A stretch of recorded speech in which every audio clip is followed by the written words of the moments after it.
Hello friends, welcome to honey JS academy. So మన last క్లాస్లో ఖిల్జీ వంశం ముగిసింది. సో నెక్స్ట్ వస్తుంది తుగ్లక్ వంశం అండి. సో తుగ్లక్ అని చెప్పేసి పిలుస్తాం. Very famous. ఎందుకోసం అంటే మహమ్మద్ బిన్ తుగ్లక్, ఫిరోజ్ షా తుగ్లక్ ఇద్దరు ఇక్కడే ఉన్నారు కాబట్టి కొంచెం మనం ఎక్కువ ఫోకస్ చేయాలి.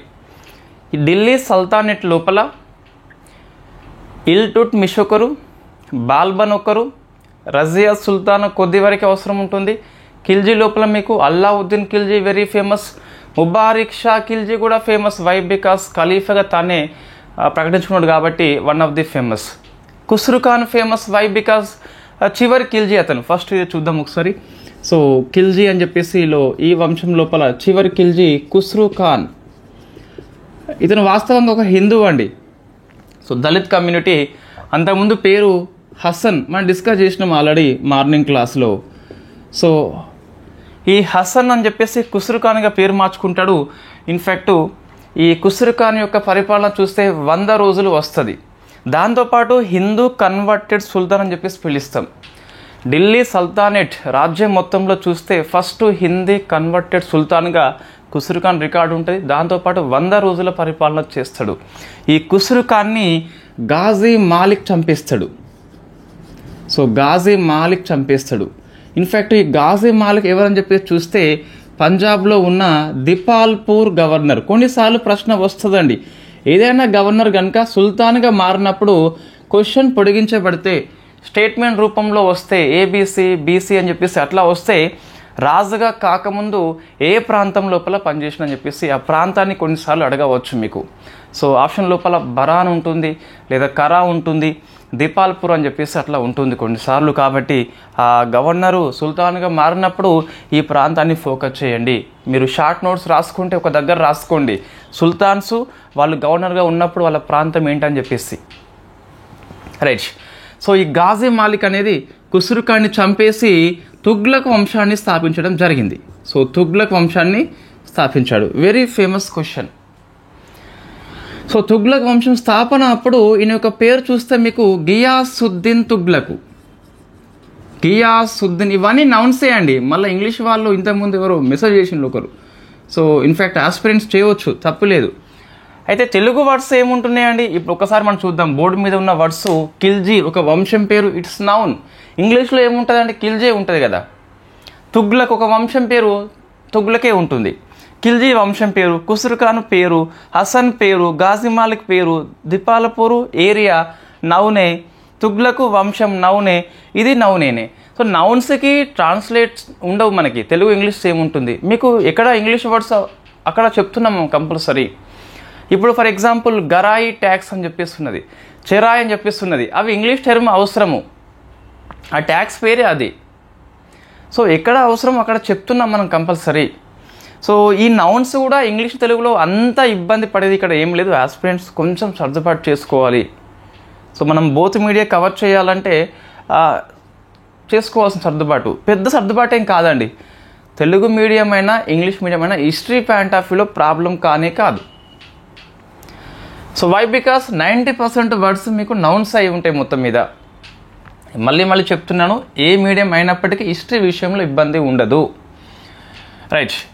ఇప్పుడు ఏంటి అంటే ఇన్ఫ్యాక్ట్ ఇద్దరు మెసేజ్ చేస్తారు, ఇంగ్లీష్ వాళ్ళు తెలుగులో అని చెప్పేసి, తెలుగు వాళ్ళు ఇంగ్లీష్లో అని చెప్పేసి. ఇప్పుడు ఏంటి మీకు ఎక్కడ వచ్చింది? సో తుగ్లక్ వంశాన్ని స్థాపించడం జరిగింది. సో ఈయన తుగ్లక్ వంశం కాబట్టి ఈ తుగ్లక్ మీద 2 వస్తాయండి. ఒకటేమో నగరాలు, తుగ్లకాబాద్. సో తుగ్లకాబాద్, దీంతోపాటు ఆదిలాబాద్ కూడా ఈయననే సో నగరం యొక్క నిర్మాత అని చెప్పేసి పిలుస్తాం. కొన్నిసార్లు నగర నిర్మాతలు వస్తాయి, ఒక దగ్గర రాసుకోండి వివిధ నగర నిర్మాతలు అని చెప్పేసి. సో నెక్స్ట్ చూస్తే ఈయన పుస్తకం ఉన్నది, ఈయన పేరు మీద పుస్తకము. సో తుగ్లక్ నామా అని చెప్పేస్తున్నది. ఈ తుగ్లక్ నామా రాసింది ఎవరంటే అమీర్ ఖుస్రో. మనం డిస్కస్ చేసినాము లాస్ట్ మార్నింగ్ క్లాస్లో. ఈ అమీర్ ఖుస్రో చూస్తే బాల్బన్ నుంచి ఈ గియాసుద్దీన్ వరకు 8 మెంబర్స్ దగ్గర పనిచేస్తాడు. ఇన్ఫ్యాక్ట్ ఇతను లాస్ట్ వ్యక్తి అండి. సో అమీర్ ఖుస్రో పుస్తకమే తుగ్లక్ నామా. సో మీకు కొన్నిసార్లు ఈ పుస్తకంలో ఉన్న చక్రవర్తి గురించి వస్తుంది. మీకు ఆప్షన్లో ఫిరోజ్ షా తుగ్లక్ ఇవ్వచ్చు, లేదా ఎంబీటీ ఇవ్వచ్చు, వాళ్ళు ఫేమస్ కాబట్టి. బట్ మీకు ఇదే ఆన్సర్ వస్తుందండి. సో జిఎస్టీ అని చెప్పేసి పిలుస్తాం, గియాసుద్దీన్ తుగ్లక్ అని చెప్పేసి, తుగ్లక్ నామా అని చెప్పేసి పుస్తకం పేరు. మరి ఈ తుగ్లక్ యొక్క కంట్రిబ్యూషన్ ఏమన్నా ఉన్నాయా? ఎస్, ఉన్నాయని చెప్పాలి. సో మాకు ఇంతకుముందు కాకతీయులు ఈ యాన్యువల్ ట్రిబ్యూట్ అని చెప్పేసి, అంటే సంవత్సరానికి ఇంత కప్పం అని చెప్పేసి చెల్లిస్తారు. అది ఇంగ్లీష్ వర్డ్ అవసరం మీకు, యాన్యువల్ ట్రిబ్యూట్ అని చెప్పేసి అవసరం, కప్పం చెల్లిస్తారు. 1323లో సో కాకతీయ వంశమును పాండ్య వంశము రెండు కూడా తమ యొక్క ఇండిపెండెన్స్ ప్రకటించుకుంటే మేము కప్పం చెల్లించమని చెప్పేసి నిరాకరిస్తాయి. ఆ టైంలో ఈ గియాసుద్దీన్ తుగ్లక్ అని చెప్పేసి యువరాజుని పంపిస్తాడు ఈ కాకతీయ రాజ్యం మీదకి. ఆయన పేరే సో జౌనా ఖాన్. జునా ఖాన్ ఏం కాదండి, so Jauna Khan, famous known as Mohammed bin Tughlaq. ఈయన యొక్క బిరుదు చూస్తే మీకు సో ఉలుగా ఖాన్ అని చెప్పేసి ఉంటుంది. ఇన్ఫ్యాక్ట్ మీకు ఇది అల్లావుద్దీన్ ఖిల్జీ యొక్క నార్త్ ఇండియా దండయాత్రలకు నాయకత్వం మీకు నస్రత్ ఖాన్ అండ్ ఉల్గా ఖాన్. ఆయన వేరు, ఈయన వేరండి. ఇద్దరు ఉల్గా ఖానే, కానీ ఆ ఉల్గా ఈ ఉల్గా సేమ్ కాదు. సో నెక్స్ట్ చూస్తే ఇతను ఈ ప్రతాపరుద్ర 2ని ఓడిస్తాడు. సో ప్రతాపరుద్ర 2 అని చెప్పేసి మనం డిస్కస్ చేసినాం ఆల్రెడీ. ఇన్ఫ్యాక్ట్ తను ఆత్మహత్య తర్వాత చేసుకుంటాడు, అది వేరే విషయం. ఈ వరంగల్ రాజధానిని సో ఓరుగల్ అని చెప్పేస్తుంది కదా, దీన్ని సుల్తానాబాద్గా మారుస్తారు, లేదా సుల్తాన్పూర్గా మారుస్తారు. సో మార్చేసి సుల్తాన్పూర్ యొక్క గవర్నర్గా ఈ జౌనా ఖాన్కి ఈ నాయంకర్స్ అని చెప్పేసి ఉంటారు, 77 మంది నాయంకర్స్. అందులో ఒక నాయంకర్ మీకు ఇన్ఫ్యాక్ట్ అనే పేరు గన్నమ్మ నాయక్ అని చెప్పేసి పిలుస్తాం. సో ఈ నాయకరు ఇన్ఫ్యాక్ట్ ఇతనికి హెల్ప్ చేస్తాడు, ప్రతాపరుద్ర 2కి మోసం చేస్తాడు. ఒక దేశద్రోహి అతను. సో దేశం కాన్సెప్ట్ అప్పుడు లేదు, కానీ ద్రోహి మొత్తం మీద. ఈ గన్నమ్మ నాయక యొక్క పేరుని మాలిక్ మాక్బుల్గా మారుస్తారు. సో మాలిక్ మాక్బుల్గా మారుస్తారు. ఈ మాలిక్ మాక్బుల్గా మార్చి ఈ దీనికి గవర్నర్గా చేస్తారు. మరింత డెప్త్గా పోతే ఒకప్పుడు గన్నమ్మ నాయక, ఇప్పుడు మాలిక్ మాక్బుల్ గవర్నర్ అని చెప్పేసి పిలుస్తాం దేనికి, సుల్తాన్పూర్కి. అయితే ఈ ఫిరోజ్ షా తుగ్లక్ అని చెప్పేసి మీకు ఉంటాడు, మీకు వస్తాడు తర్వాత. ఈ ఫిరోజ్ షా తుగ్లక్ యొక్క వజీర్ అంటే ప్రధానమంత్రి ఈ మాలిక్ మాక్బులే. మళ్ళీ తెలంగాణ వ్యక్తి చూడండి, ఇటువైపు వేయండి, మనం గర్వకారణం వాస్తవంగా. సరే మోసం చేసిన విషయం పక్కన పెడితే ఆ టైంలో ఇది వెరీ కామన్ రాజ్యం లోపల. సో దాన్ని మనము దాని ఏమంటే మొత్తం యుక్తి అని చెప్పేసి పిలుస్తాం, దాన్ని యుక్తి అని చెప్పేసి పిలుస్తాం, మోసం అని చెప్పేసి అన్నాం అప్పుడు. సో సుల్తాన్పూర్కి మాలిక్ మాక్బుల్ గవర్నర్ అయిపోయిన తర్వాత ఈ ఫిరోజ్ షా తుగ్లక్ వచ్చినప్పుడు ప్రధానమంత్రిగా అయిపోతాడు. అప్పుడు మళ్ళీ పేరు మారుతుంది. అప్పుడేమో మీకు సో ఖాన్ ఈ జహాన్గా మారుతుంది. అన్నీ అవసరమండి. సో అందుకే లాంగ్ టర్మ్ ప్రిపరేషన్తోనే ఇన్ని పేర్లు మనకు గుర్తుంటాయి. సో నోటిఫికేషన్ వచ్చేంత వరకు మనం వెయిట్ చేస్తే పుణ్యకాలం గడిచిపోతుంది కంపల్సరీ. ఎస్, మీకు ఆగస్టులోపు ఎట్టి పరిస్థితులు రాదు, బట్ ఆగస్టు వరకైనా మన సిలబస్ని కంప్లీట్ చేసుకోవాలి కంపల్సరీ. సో ఖాన్ ఈ జహాన్ అని చెప్పేసి పిలుస్తాం. సిలబస్ పూర్తి మీద మరీ ఎక్కువ ఫోకస్ చేయొద్దు. సో నెమ్మదిగా చదువుకుంటూ పోవాలి. కంపల్సరీ రోజు 6 అవర్స్ అన్న మనం స్పెండ్ చేయాల్సిందే కంపల్సరీ. 6 అవర్స్ మినిమం అండి. మరీ హీనపక్షం లోపల గ్రాస్పింగ్ పవర్ బాగా ఉంటే, అంతకుముందు ప్రిపరేషన్లో ఉన్నట్లయితే, మంచి ఐడియా ఉన్నట్లయితే కనీసం 3 అవర్స్ స్పెండ్ చేయాలి. 3 అవర్స్ ఎనఫ్, మంచి ఐడియా ఉన్నట్లయితే. మరీ ఏం స్పెండ్ చేయకుంటే నీకెంత మొన్న గ్రూప్ 2 లోపల 500 ర్యాంక్ వచ్చినా కూడా ఒక 6 నెలలు గ్యాప్ ఇచ్చేసాయి, నువ్వు మొత్తం మర్చిపోతావు. సో గాజు మాలిక్ ఎక్కడ అని చెప్పేసి అడిగితే నువ్వు చెప్పలేవు సడన్గా. కంపల్సరీ వెరీ కామన్ అండి. హిస్టరీ లోపల రివిజన్ అనేది కంపల్సరీ అని చెప్పేసి చెప్పొచ్చు. సో ఇప్పుడు ఏంటి, ఖాన్ ఈ జహాన్ అని చెప్పేసి బిరుదు తీసుకొని ఈ ఫిరోజ్ షా తుగ్లక్కి వజీర్గా పనిచేసినటువంటి వ్యక్తి మన సుల్తాన్పూర్ గవర్నరు మాలిక్ మక్బూల్, లేకుంటే ఈ ప్రతాపరుద్ర 2 యొక్క నాయకర్ గన్నమ్మ నాయక అని చెప్పేసి పిలుస్తాడు. 77 మందిలో ఒకడు నాయకర్ చేస్తే వీడు మోసం చేసిండు. సో అట్లా కాకతీయ వంశం మొత్తం మీద సర్వనాశనం అయిపోయింది 1323లో. సో నెక్స్ట్ చూస్తే ఇంకా ఈయన కంట్రిబ్యూషన్ ఎలా ఉంటుంది, ఎవరిది, ఈ తుగ్లక్ది. ఫస్ట్ కొన్ని రీఫార్మ్స్ తీసుకొచ్చిండండి. ఒకటేమో తపాల పద్ధతి. సో ఇది నేను ఇంతవరకు చెప్పినా మీకు, సుల్తాన్ వంశంలో వచ్చిందా, రాలేదు. కాబట్టి ఇది ఫస్ట్ టైం అనొచ్చా, సో మనం అనొచ్చు, భయపడొద్దు అనడానికి. సో పుస్తకాల్లో లేనంత మాత్రాన భయపడొద్దు. సో తపాలా పద్ధతి అని చెప్పేసి సో గుర్రం మీద పోస్ట్మెన్స్ పోవడం జరిగింది. ఇది ఫస్ట్ టైం ఇండియా లోపల. అంతకుముందు మీకు కనిపించదు జనరల్గా. సో తపాలా పద్ధతి అని చెప్పేసి గుర్రం మీద వార్తలు చేరవేసే మెథడ్ని తీసుకొచ్చింది ఎవరు అంటే మన గియాసుద్దీన్ తుగ్లక్. ఒకటి. సెకండ్ది కెనాల్స్, కాలువల నిర్మాణము. సో కాంట్రవర్సీ క్వశ్చన్ అండి. మీకు ఇది ఎక్కువ కాలువల నిర్మాణం అని చెప్పేసి పిలిస్తే ఫిరోజ్ షా తుగ్లక్ వస్తాడు. మనం డిస్కస్ చేద్దాం. 4 కాలువలు ఉంటాయి, వెరీ ఫేమస్ అవి. సో మీకు ఇంతవరకు అయితే కెనాల్స్ విషయంలో మనం డిస్కస్ చేయలేదు. సో చెరువులు తవ్వించారు ఇంతకుముందు, బావులు తవ్వించలేదు, కాలువలు ఎవరు తవ్వించలేదు. మేబీ ఫస్ట్ అంటే ఎస్ అనే చెప్పాల్సిన అవసరం ఉంటుంది. నేను ఒకసారి గూగుల్ సెర్చ్ చేసిన, నిజంగా ఇది కరెక్టా అని చెప్పేసి ఇది కరెక్టే, మన పుస్తకం లోపలనే ఉంది. సో భారతదేశంలో సుల్తాన్ల విషయంలో చూస్తే కనుక కాలువల తవ్వకం ఫస్ట్ ఎవరంటే తుగ్లక్. అయితే ఫిరోజ్ షా తుగ్లక్ ఎవరు అంటే ఆయన ఫేమస్ కాలువలు తవ్వడం జరిగింది. 4 ఉంటాయి, మనం డిస్కస్ చేద్దాం ఫిరోజ్ షా దగ్గర.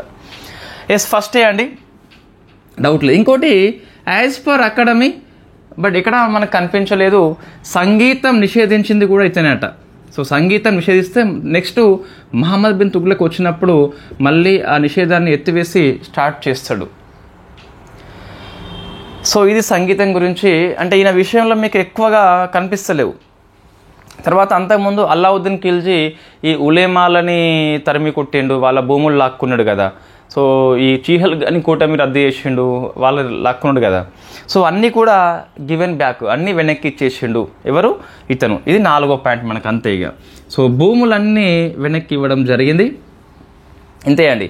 సో ఇన్ఫ్యాక్ట్ ఇతన్ని చంపివేసి మహమ్మద్ బిన్ తుగ్లక్ వస్తాడు. చంపడం అనేది కొద్దిగా controversial statement. Why? Because there is no any proofs. 2 పుస్తకాలు 2 రిఫరెన్స్ చూపిస్తున్నాయి మనకు. ఒక శిబిరాన్ని ఏర్పాటు చేస్తాడట వాస్తవంగా. సో శిబిరానికి ఇట్లా ఒక వుడెన్తో అది నిర్మించబడి ఉంటుంది ఇట్లా. సో ఏనుగు మీద ఆయన వస్తూ ఉంటాడు. ఆ ఏనుగు అది ఎక్కే క్రమం లోపల కింద పడి మరణిస్తాడు. సో ఇన్ఫ్యాక్ట్ అక్కడ ఉన్న సైనికులు అందరూ కూడా సో హెల్ప్ చేద్దామని చెప్పేసి ఇట్లా అంటారట, ఎవరు తుగ్లకు కింద పడిపోయిండు, మనం హాస్పిటల్కి వెళ్దామని చెప్పేసి అంటే ఈ మహమ్మద్ బిన్ తుగ్లకు వాళ్ళని ఆపివేస్తాడట. సో అంటే ప్రత్యక్షంగా చంపకపోయినా పరోక్షంగా కారణం అని చెప్పేసి కొన్ని పుస్తకాల్లో ఉంటుంది. సో మొత్తం మీద మనకు అవసరం లేదు. నెక్స్ట్ కింగ్ వచ్చేసి మహమ్మద్ బిన్ తుగ్లక్. సో మీరు ఇక్కడ ఏది ఫోకస్ చేయాలి అంటే ఈ 4 అంశాలు ఏవైతే ఉన్నాయో 4 పాయింట్స్ ఎనఫ్. దాంతోపాటు తుగ్లక్ బాదు, ఆదిలాబాదు, తుగ్లక్ నామా అని చెప్పేసి ఎనఫ్. నెక్స్ట్ జౌనా ఖాన్ యొక్క విజయాలు కూడా మనం కొన్నిసార్లు గుర్తుపెట్టుకోవాలి.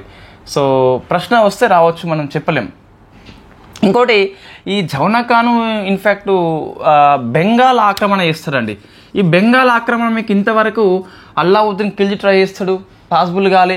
ఇల్టుట్ మిస్ ట్రై చేస్తాడు, పాసిబుల్ కాలే. బాల్బన్ చేస్తాడు, బ్రెడ్ అండ్ ఐరన్ అని చెప్పేసి బాల్బన్ ఫాలో అవుతాడు, అయినా ఎవరికి పాసిబుల్ కాలేదు, ఈయనకు పాసిబుల్ అయింది. అది one of the famous. Why? Because Jauna Khan ఉండు కాబట్టి పాసిబుల్ అయింది. సో ప్రశ్న వస్తుంది. ఇది ఇన్ఫ్యాక్ట్ ఇంతకుముందు టీజీపీఎస్సీ అడిగింది క్వశ్చన్ ఒకసారి, యూపీఎస్సీ కూడా అడిగింది. ఏమని అంటే కాకతీయ రాజ్యం విలీనం అనేది ఏ సుల్తాన్ టైంలో అయింది? మహమ్మద్ బిన్ తుగ్లక్ కాదు, గియాసుద్దీన్ తుగ్లక్. వై? బికాస్ ఇతను సుల్తాన్, ఇతను సేనాధిపతి. సో మనం ఇతని పేరు తీసుకుంటాము. ఇది ఎందుకు ఫేమస్ క్వశ్చన్ అంటే ఎన్సీఆర్ 7th క్లాస్ పుస్తకంలో ఎంసీక్యూ రూపంలో ఉంది, నేరుగా ప్రశ్న వచ్చింది కాబట్టి మళ్ళీ వస్తూ రావచ్చు, తప్పు ఇవ్వచ్చు ఇక్కడ. కాబట్టి అది ఆన్సర్ కాదు, ఎంబీటీ కాదు, అతను సేనాధిపతి. రాజు ఎవరు? ఇతను. కాబట్టి మనం ఆన్సర్ ఇది పెట్టాలి, అది పెట్టొద్దు. So thank you very much. Next మనము డిస్కస్ చేద్దాము మహమ్మద్ బిన్ తుగ్లక్ అని చెప్పేసి. సో నెక్స్ట్ కింగ్ మనకి తుగ్లక్ లోపల మహమ్మద్ బిన్ తుగ్లక్ అని చెప్పేసి పిలుస్తాం. ఈయనకు జౌనా ఖాన్, దాంతోపాటు ఉల్గా ఖాన్ అని చెప్పేసి మరికొన్ని పేర్లు కనిపిస్తున్నాయి. Famous known as Mohammed bin Tughlaq. మనం డిస్కస్ చేసినాం ఆల్రెడీ. ఈ గియాసుద్దీన్ తుగ్లక్ సమయంలోనే మంచి పేరు వస్తుంది మనకి. కాకతీయ రాజ్యాన్ని ఇన్ఫ్యాక్ట్ విలీనం చేస్తాడు ప్రతాపరుద్ర II ఓడించి. సో మనం డిస్కస్ చేసినాం ఆల్రెడీ, బట్ ఇప్పుడు ఈయన గురించి చూద్దాం. సో మహమ్మద్ బిన్ తుగ్లక్ అనేది ఢిల్లీ సుల్తాన్ యొక్క విషయాల్లో చూస్తే వెరీ ఫేమస్ కింగ్ అండి. అన్ఫార్చునేట్లీ అన్ఫేమస్ అయిపోతాడు. తెలివి ఎక్కువ ఉంది, బట్ ప్రజల దృష్టిలో పిచ్చివాడిగా మిగిలిపోయిండు.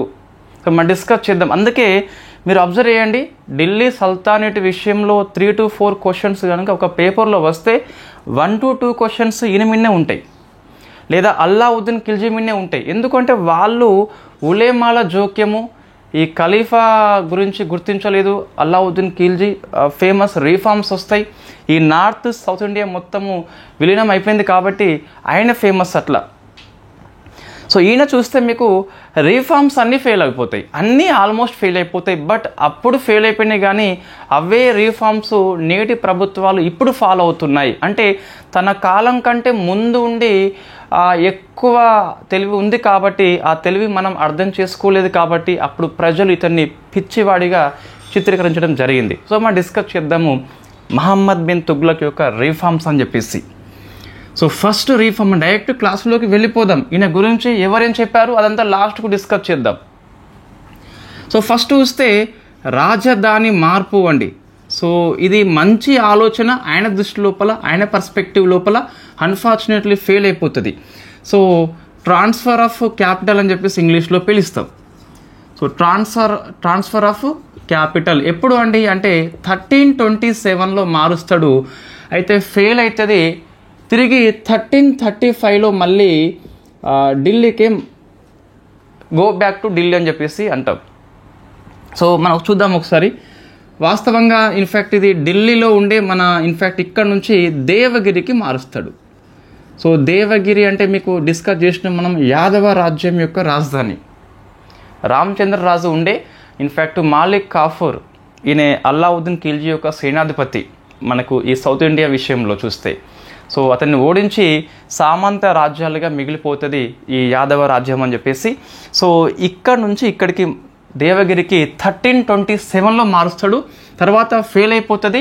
తిరిగి నిర్ణయాన్ని వెనక్కి తీసుకోవడం జరిగింది 1335లో.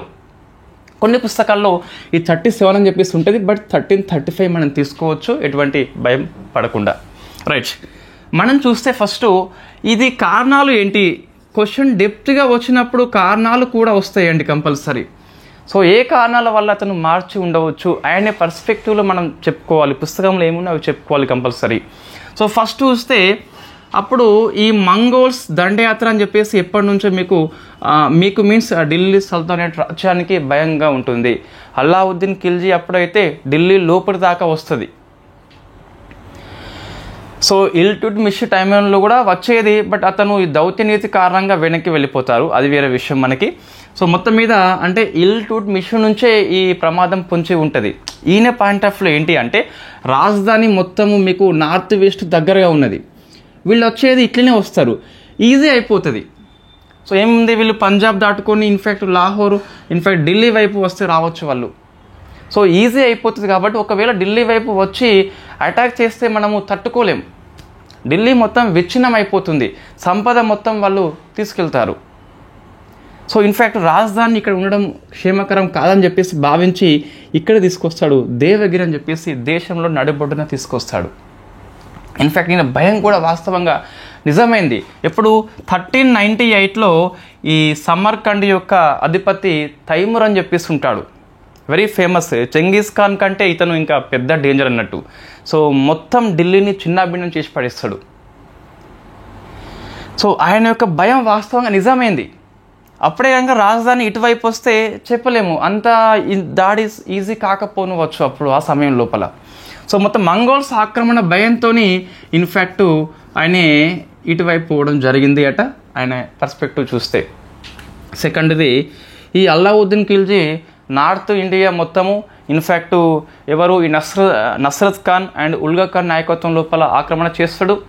సౌత్ ఇండియా మొత్తము మాలిక్ కాఫూర్ నాయకత్వంలో ఆక్రమణ చేస్తాడు. బట్ కల్చర్ పరంగా ఈ రెండింటి మధ్యన సంబంధం లేకుండా పోయింది. ఆయన గమనించిండు, చదువుకున్న వ్యక్తి అతను, తత్వవేత్త, maths, medicine, astronomy, calligraphy, logic, తర్కశాస్త్రం అన్నిటినీ అధ్యయనం చేసిన వ్యక్తి మహమ్మద్ బిన్ తుగ్లక్. అల్లావుద్దీన్ ఖిల్జీ చదువుకోలేదు, ఈయన ఎక్కువ చదువుకున్నాడు. సో వాళ్ళు జయించిపోయిండు అతను, బట్ కనెక్షన్ పెట్టలేదు కాబట్టి సో నార్త్ సౌత్ కనెక్షన్ కావాలంటే మేము సౌత్లోకి వెళ్ళిపోవాలని చెప్పేసి అనుకున్నాడు. ఇప్పుడు ఇది ఫెయిల్ అయిపోయింది అప్పుడు. బట్ ఇప్పుడు మన ప్రియతమ ప్రధానమంత్రి మోడీ గారి యొక్క పాలసీ చూస్తే, గవర్నమెంట్ ఆఫ్ ఇండియా పాలసీ చూస్తే కాశీ తమిళ్ సంగమం అని చెప్పేసి మినిస్ట్రీ ఆఫ్ ఎడ్యుకేషన్ కండక్ట్ చేస్తుంది నార్త్ సౌత్ మధ్య కనెక్షన్ కోసం అని చెప్పేసి. ఇప్పుడు ఫాలో అవుతున్నాం మనం, అప్పుడు ఫెయిల్ అయిపోయింది, ఇప్పుడు ఫాలో అవుతున్నాం మనం. సో ఇది అన్ఫార్చునేట్లీ ఫెయిల్ అయిపోయింది. మూడో చూస్తే ఈ ఢిల్లీ నుంచి ఇండియా మొత్తం పరిపాలన సాధ్యం కావట్లే. ఇండియా అని చెప్పేసి కాన్సెప్ట్ లేదు అప్పుడు. ఆ ఢిల్లీ రాజ్యంలో ఉన్న ప్రాంతాల యొక్క పరిపాలన ఈజీ కావట్లే. ఈ సెంటర్కి వస్తే కనుక ఈజీ అవుతుందని చెప్పేసి ఒక అడ్మినిస్ట్రేషన్ పర్పస్, పరిపాలన సౌలభ్యం కోసం అని చెప్పేసి కూడా దీన్ని తీసుకురావడం జరిగింది. సో ఈ 3 కారణాలు చెప్పింది ఎవరు అంటే మహమ్మద్ బిన్ తుగ్లకే. అంటే మీకు కల్చరల్ కనెక్షన్ లేదని చెప్పేసి ఒక కారణము, పరిపాలన సౌలభ్యం అని చెప్పేసి మరో కారణము, మంగోల్ ఆక్రమణ భయం అని చెప్పేసి మూడింటి ఫలితంగా 1327లో ఢిల్లీ నుంచి దేవగిరికి మార్చుకొని దీన్ని దౌలతాబాద్గా మనం పిలుచుకోవడం జరిగింది. సో ఇది ప్రశ్న కొన్నిసార్లు వస్తే రావచ్చు. సో దౌలతాబాద్ అని చెప్పేసి పిలుస్తాం. సో అన్ఫార్చునేట్లీ ఇది ఫెయిల్ అయిపోయింది. ఎందుకు అని చెప్పి చూస్తే ఒక కారణము, ఇది అకస్మాత్తుగా తీసుకున్న నిర్ణయము. There is no any pre plan. అంటే ప్రజల్ని సిద్ధం చేయలేదు, అధికారులను సిద్ధం చేయలేదు, దానికి తగిన ఏర్పాట్లు కూడా చేయలేకపోయింది అది వాస్తవంగా.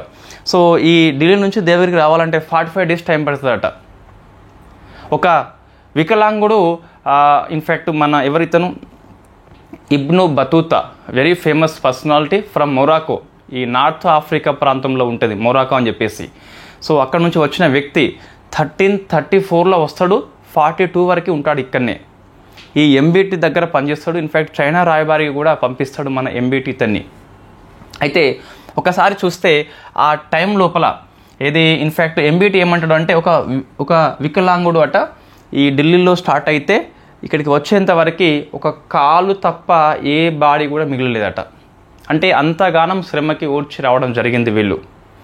సో అంటే ఈ ప్రజలు ఇన్ఫ్యాక్ట్ అందరూ ఈ అధికారులు కూడా సో శ్రమకు ఓర్చి మధ్యలో వాటర్ సౌకర్యము, ఆకలి దప్పిక అవుతుంది కదా. సో అటువంటి ఏర్పాటు ప్రభుత్వం చేయలేకపోయింది అప్పుడు.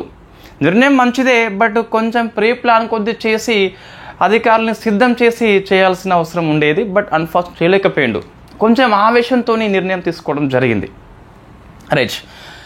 ఇంకా చెప్పాలంటే ఈ 35లో ఈ రాజధాని మార్పు రద్దు చేసిండు. మళ్ళీ గో బ్యాక్ టు ఢిల్లీ అని చెప్పేసి అన్నాడు కదా. పిచ్చేమూడు అని చెప్పేసి అన్నాడు. అరే పిచ్చివాడా, ఇన్ఫ్యాక్ట్ ఏంటి మేము 45 days కష్టపడి వచ్చినాం ఇంతకుముందు, మళ్ళీ వెళ్ళాలంటే ఇన్ఫ్యాక్ట్ కొంతమంది బిల్డింగ్స్ ప్లాన్ చేసుకుంటారు డబ్బులు ఎక్కువ ఉన్న వాళ్ళు. రాజధాని మార్పు అయిందని చెప్పేసి భూముల ధరలు పెరుగుతున్నాయి. మళ్ళీ వీళ్ళు అటువైపు వెళ్ళాలంటే మళ్ళీ కష్టపడాలి. పూర్ ఫ్యామిలీస్ ముఖ్యంగా, డబ్బున్న వాళ్ళకి ఇబ్బంది అయితే ఏమీ లేదు, ఏవో ఏర్పాటు చేసుకుంటారు. పూర్ ఫ్యామిలీ ఎట్లా అని చెప్పేసి వాళ్ళు ఇన్ఫ్యాక్ట్ మరొకసారి సుల్తాన్ని పిచ్చివాడిగా చెప్పడం జరిగింది. నీ ఆవేశపూరిత నిర్ణయం ఫలితంగా మేము కష్టాలని చెప్పేసి చెప్పడం జరిగింది. సో అది ఫస్ట్ లోపం అండి. ఇంకా చూస్తే సెకండ్ది, ఈ మంగోల్స్ దండయాత్ర ఏదైతే అనుకున్నాడో ఇన్ఫ్యాక్ట్ ఈ అందరు ఇటే వైపు వస్తే సైనికుల ఆర్మీ ఇక్కడ ఈజీ అయిపోతుంది, వాళ్ళు ప్రవేశం ఈజీగా అయిపోతుంది, మంగోల్స్ ఆక్రమణ ఈజీ అయిపోతుంది కదా. అది కూడా ఒక మైనస్ చెప్పుకోవచ్చు. సో ఇన్ని ఇన్ఫ్యాక్ట్ ఈ ఇబ్ను బటూటా అని చెప్పేసి వెరీ ఫేమస్ పర్సనాలిటీ మనం డిస్కస్ చేసినాం ఇప్పుడు ఇంతకుముందే. ఇబ్ను బతూతా లేదా బటూటా అని చెప్పేసి పిలుస్తాం. మొరాకో యాత్రికుడు 1334లో వచ్చి 42 వరకు ఉంటాడు. అని ఏమంటాడు అంటే ఈ రాజధాని మార్పు వల్ల ఢిల్లీ తన అమోఘమైన ప్రశస్తి కోల్పోయిందని చెప్పి చెప్పడం జరిగింది ఇబ్ను బటూటా. అచ్చా, ఇంకోటి మీకు ఇది హిస్టరీలో వస్తుంది, మిడిల్ హిస్టరీ లోపలనే వస్తుంది. ఇతను సో హరిహర వన్ సమయం లోపల విజయనగర కింగ్డమ్ని సందర్శించిన ఫస్ట్ విదేశీ యాత్రికుడు అని చెప్పేసి పిలుస్తాం. చాలామంది వస్తారు ఆ కింగ్డమ్కి, బట్ ఫస్ట్ వచ్చింది మాత్రం ఇబ్ను బటూటా అని చెప్పేసి పిలుస్తాం. 1336లో ఇది ఏర్పాటు అవుతుంది. సో అప్పుడు వస్తాడు ఈయన ఇబ్ను బటూటా, ఫస్ట్ విదేశీ అని చెప్పేసి పిలుస్తాం. హరిహర వన్ సమయం లోపల వస్తాడు. అది వేరే దగ్గర వస్తుంది, మళ్ళీ మనం డిస్కస్ చేద్దాం. సో మొత్తం మీద ఫస్ట్ అయితే అన్ఫార్చునేట్లీ ఫెయిల్ అయిపోయింది. ఆయన యొక్క దృక్పథం కరెక్టే కానీ సిద్ధం చేయలేకపోయిండు, అంతే. కొంచెం ఆవేశపూరితంగా నిర్ణయం తీసుకోవడం జరిగింది. ఎగ్జామ్ పాయింట్ ఆఫ్ వ్యూలో ఇవన్నీ అవసరం అంటే జస్ట్ ఇబ్ను బటూటా యొక్క కామెంట్ అవసరం అండి. ప్రశ్న వస్తుంది కంపల్సరీ. సెకండ్ ఇది ఏ ఇయర్లో మార్పు అని చెప్పేసి రద్దు పెద్దగా రాకపోవచ్చు, బట్ మార్పు అయితే గుర్తుపెట్టుకోవాలి. సెకండ్ యొక్క రిఫార్మ్ చూస్తే మరొక విఫలమైన ప్రయోగము టోకెన్ కరెన్సీ ఇది చాలా ఎక్సలెంట్ రీఫార్మ్ ఇదైతే. ఇప్పుడున్న కరెన్సీ ఏంటి మనకి టోకెన్ కరెన్సీ కదా. సో ఇతను 1330లో తీసుకొస్తాడు, తర్వాత 1333లో రద్దు చేస్తాడు. ఇయర్ విషయంలో 2 ఇయర్స్ ఉన్నాయి, 33 మనం తీసుకోవచ్చు. వై? బికాస్ ఈ ఇబ్ను బటూటా మనకి దీని గురించి మాట్లాడలేదు తన పుస్తకం లోపల. అంటే ఆయన వచ్చేంత వరకు ఇది రద్దు అయిపోయింది. 34 అని చెప్పేసి వేరే పుస్తకాల్లో ఉంటుంది, బట్ ఆయన వచ్చినప్పుడు ఇది కనుక ఉన్నట్లయితే పుస్తకంలో రాసేవాడు కాబట్టి మనం 33 తీసుకోవచ్చు. సో రద్దు అయిపోయింది. సో టోకెన్ కరెన్సీ కాన్సెప్ట్ ఏంటి, ఫస్ట్ వాస్తవంగా ఎందుకు తీసుకొచ్చాడు? ఆ సమయం లోపల మీకు ఈ చైనా చక్రవర్తి కుబ్లాయ్ అని చెప్పేసి ఉంటాడు. సో కుబ్లాయ్ ఖాన్ ఈయనే టోకెన్ కరెన్సీ తీసుకొస్తాడు. ఈయన కాగితం అని చెప్పేసి తీసుకొస్తాడు, కుబ్లాయ్ ఖాన్ అని చెప్పేసి. మరొక వ్యక్తి సో జార్జస్ ఖాన్ అని చెప్పేసి ఉంటాడు. ఎస్, జార్జస్ ఖాన్. ఇన్ఫ్యాక్ట్ ఇతనేమో మంగోల్స్, ఇతను కూడా ఈ కరెన్సీ తీసుకొస్తాడు. వీళ్ళిద్దరిని స్ఫూర్తి తీసుకొని ఇండియాలో కూడా తీసుకొచ్చిన వ్యక్తి, ఇండియాలో ఫస్ట్ టైం అని చెప్పి చెప్పొచ్చు. ఎవరు? మహమ్మద్ బిన్ తుగ్లక్ అని చెప్పేసి పిలుస్తాం.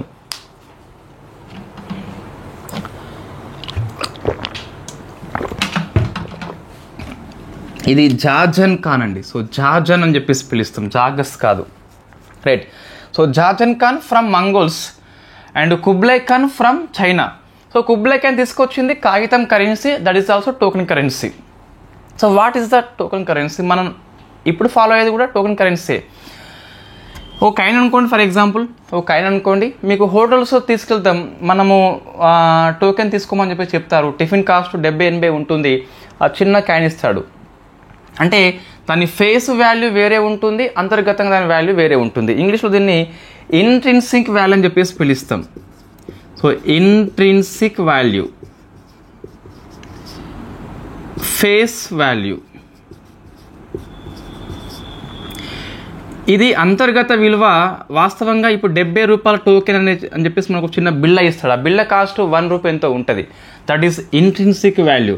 ఫేస్ వాల్యూ ఎంత, ఆ టోకెన్ అనేది ఎంత వాల్యూ ఉంటుందో దట్ ఈస్ ఫేస్ వాల్యూ అని చెప్పేసి పిలుస్తాం. ఎప్పుడైనా సరే మీకు ఇంట్రిన్సిక్ వాల్యూ కంటే ఫేస్ వాల్యూ ఎక్కువ ఉంటుంది. సో మీకు ఈ కరెన్సీ లేదా ఈ టోకెన్, ఈ బిల్ల యొక్క వాల్యూ ఎంత? 70 రూపాయలు. This is face value. ఇది నువ్వు టిఫిన్ చేస్తావు లేదా బిర్యానీ తింటావు, ఒక 250 రూపీస్ ఉంటుంది. ఆ టోకెన్ ఇస్తాడు, ఆ టోకెన్ వాల్యూ 250 రూపీస్. బట్ దాన్ని తయారు చేయాలంటే ఎంత అవుతుంది? తక్కువ అవుతుంది. దట్ ఈస్ ఇంట్రిన్సిక్ వాల్యూ అని చెప్పేసి పిలుస్తాం. రైట్.